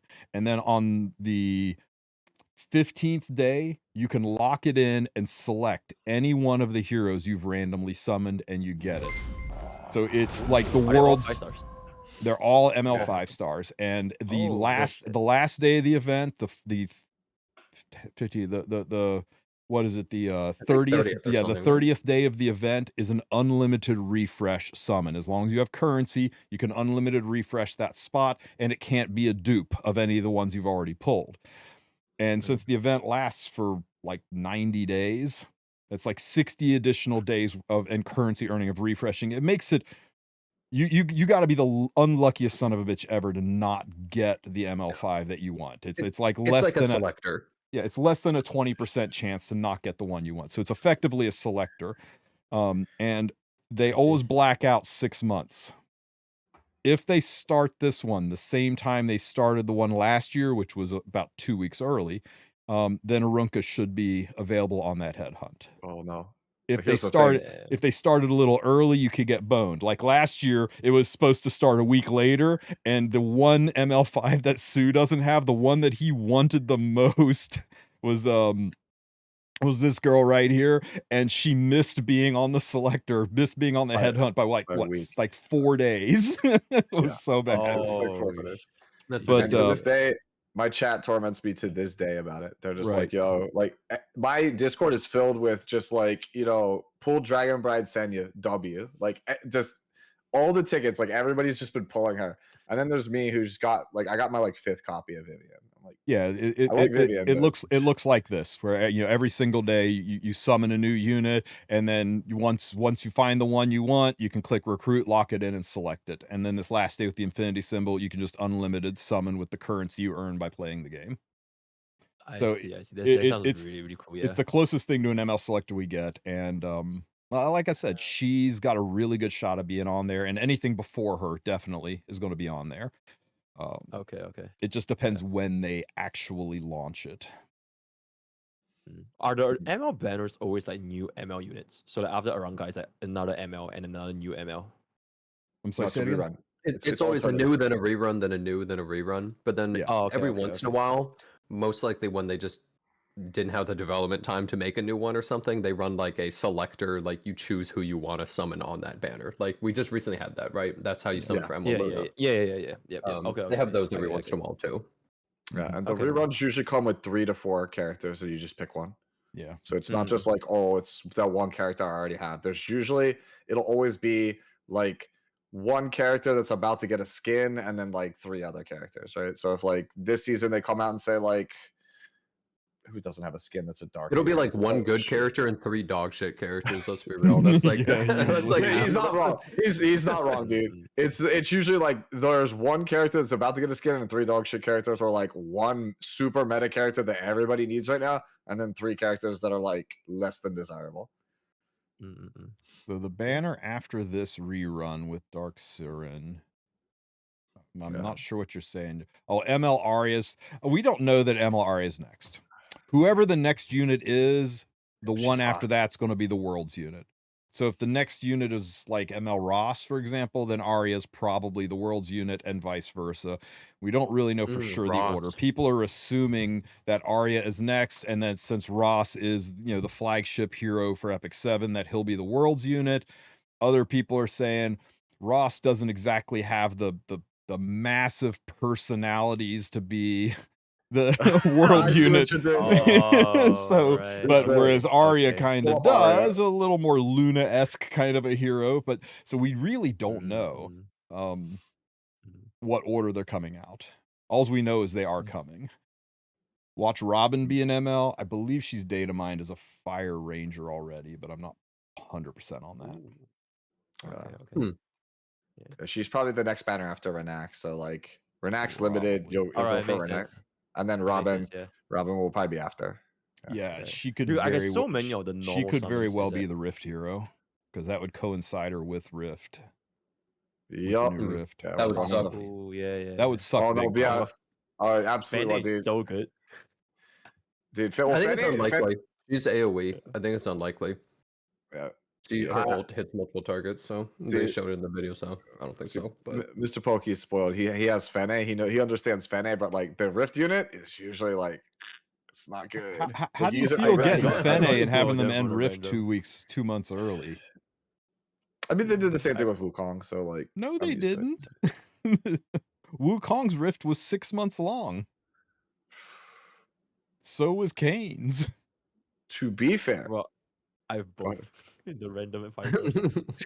How do you use To- them, I guess? hey, Wukong be is at fair. least like way more usable. Oh, to be okay. fair, Cadence, Fene right. is broken. So like, if you pulled for Fene and Rift ends, who cares? That character is just broken for PvE. That's like that's a top 3, top 3 PvE hero. This is really good, yeah.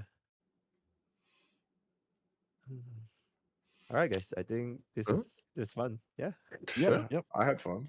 All right, I had a guys. good time. This is very, very nice talking. Yeah. Thanks for inviting me on this. I appreciate you both being here. Hang on, I'm trying to get my damn Thank you, computer thank to work right. Yeah, thank you so much for being here. Like, thank you, Mr. Pokey. Thanks. Good to see you Yeah. also, Jenna. Like, Nice to It be was here. good hanging out you again, believe it or man. not, I miss hanging out with you. So Yeah. it was nice. you get It was all a great interview. nostalgic. Getting all nostalgic. I'm getting all misty. We gotta end this now. So yeah, make sure you guys are following everybody. Their links are in the title of all the streams. Click on them, follow them, subscribe. It doesn't cost you anything, and these are good people. Make sure you're chasing these guys down and enjoying their content. Let's see. Is there anybody streaming? You guys have a preference? Anybody you guys would like to see rated? I don't know. Hey, I'm we could about to raid start I'm stream. Sue. I'm Sue streaming right now. You guys want to go raid Yeah, him? go raid Sue. Make him stay up for another Well, few no, hours. no, I'm on the start stream right now. No, yeah, just right into one of them, bro. Like, Go send him to Sue. I mean, I'm gonna Before end you probably happen. pretty much right after. No, like Jenna, if you're about to start streaming, send them over to Jenna. Are you streaming, on Jenna? Tuesday. Yeah, I was about to start stream. Okay. Yeah, I mean, just send them over to Jenna. Punch go live, and I'll send them over to you. Yeah, because Keep like I the said, ball it's rolling. it's 1 a.m. It's 1 a.m. my time. Like I actually am probably gonna get to bed so I can wake up early, finish fribbling some stuff, and then we gotta do a Runka, and we gotta pull for a Runka, do a showcase, test her out in some mocks, see how she is. I'll dip on out then, I guess. Thank you for inviting me on this. It was a good time talking about good old E7, and yeah, I'll see you guys later. All Take care, right, brother, man. thanks, Thank you. Jenna. Thank you. Later. Bye. All right. Man, I heckin' miss Jenna, dude.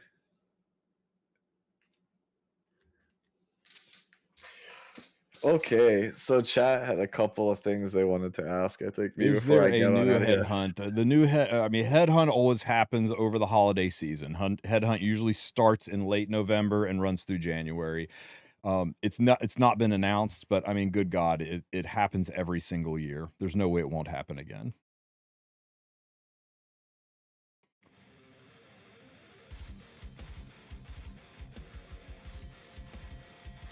Is it worth playing Epic 7 in 2025? I mean, yeah. If you are, especially if you're new. How do I get the Fene pack to appear in my shop? I am pretty sure the Fene pack is gone. It's out of the shop, which she's not a limited unit. She'll get a new banner again real soon. This is a 20-year game. I'll be honest with you guys. This is a game that has one of the best new player experiences out there. It's going to be around for a while. The honeymoon period on this game is insane, and everybody that starts playing it, like if they play it for a week, they play it for a year. And that's not going to change anytime soon. It showed for you when you unlocked rifts. Oh, is that what it is? It propagates when you unlock rift? Huh. For some reason, the Fene pack has different time availabilities for each account. Interesting. I was unaware. I'm a casual player, but I'm trying my best to lock into E7. Rip your free time, man. Epic 7 is one of the worst things you can do to your free time. I'm angry at the fact of never having 3F. The new class summon system is out there to address that. I suspect 3F will probably be on the list of artifacts that are going to be in that class summon system soon. Is the maintenance started? Yeah, it started a couple hours ago. It's going to go on for about another 4 hours. 3.5, 4 hours. Is he up? Let's see. There he is. All right, guys. In case you haven't seen him before, Genazod is streaming now, so let's go over and say hey to Mr. Genazod. I'm going to go have a conversation with the Arunca that lives behind my eyelids. I will catch you guys tomorrow. If you summon before me, good luck. If you're smart, wait and see how she tests it out. And that's about it. I will catch you guys tomorrow. Take care, everybody.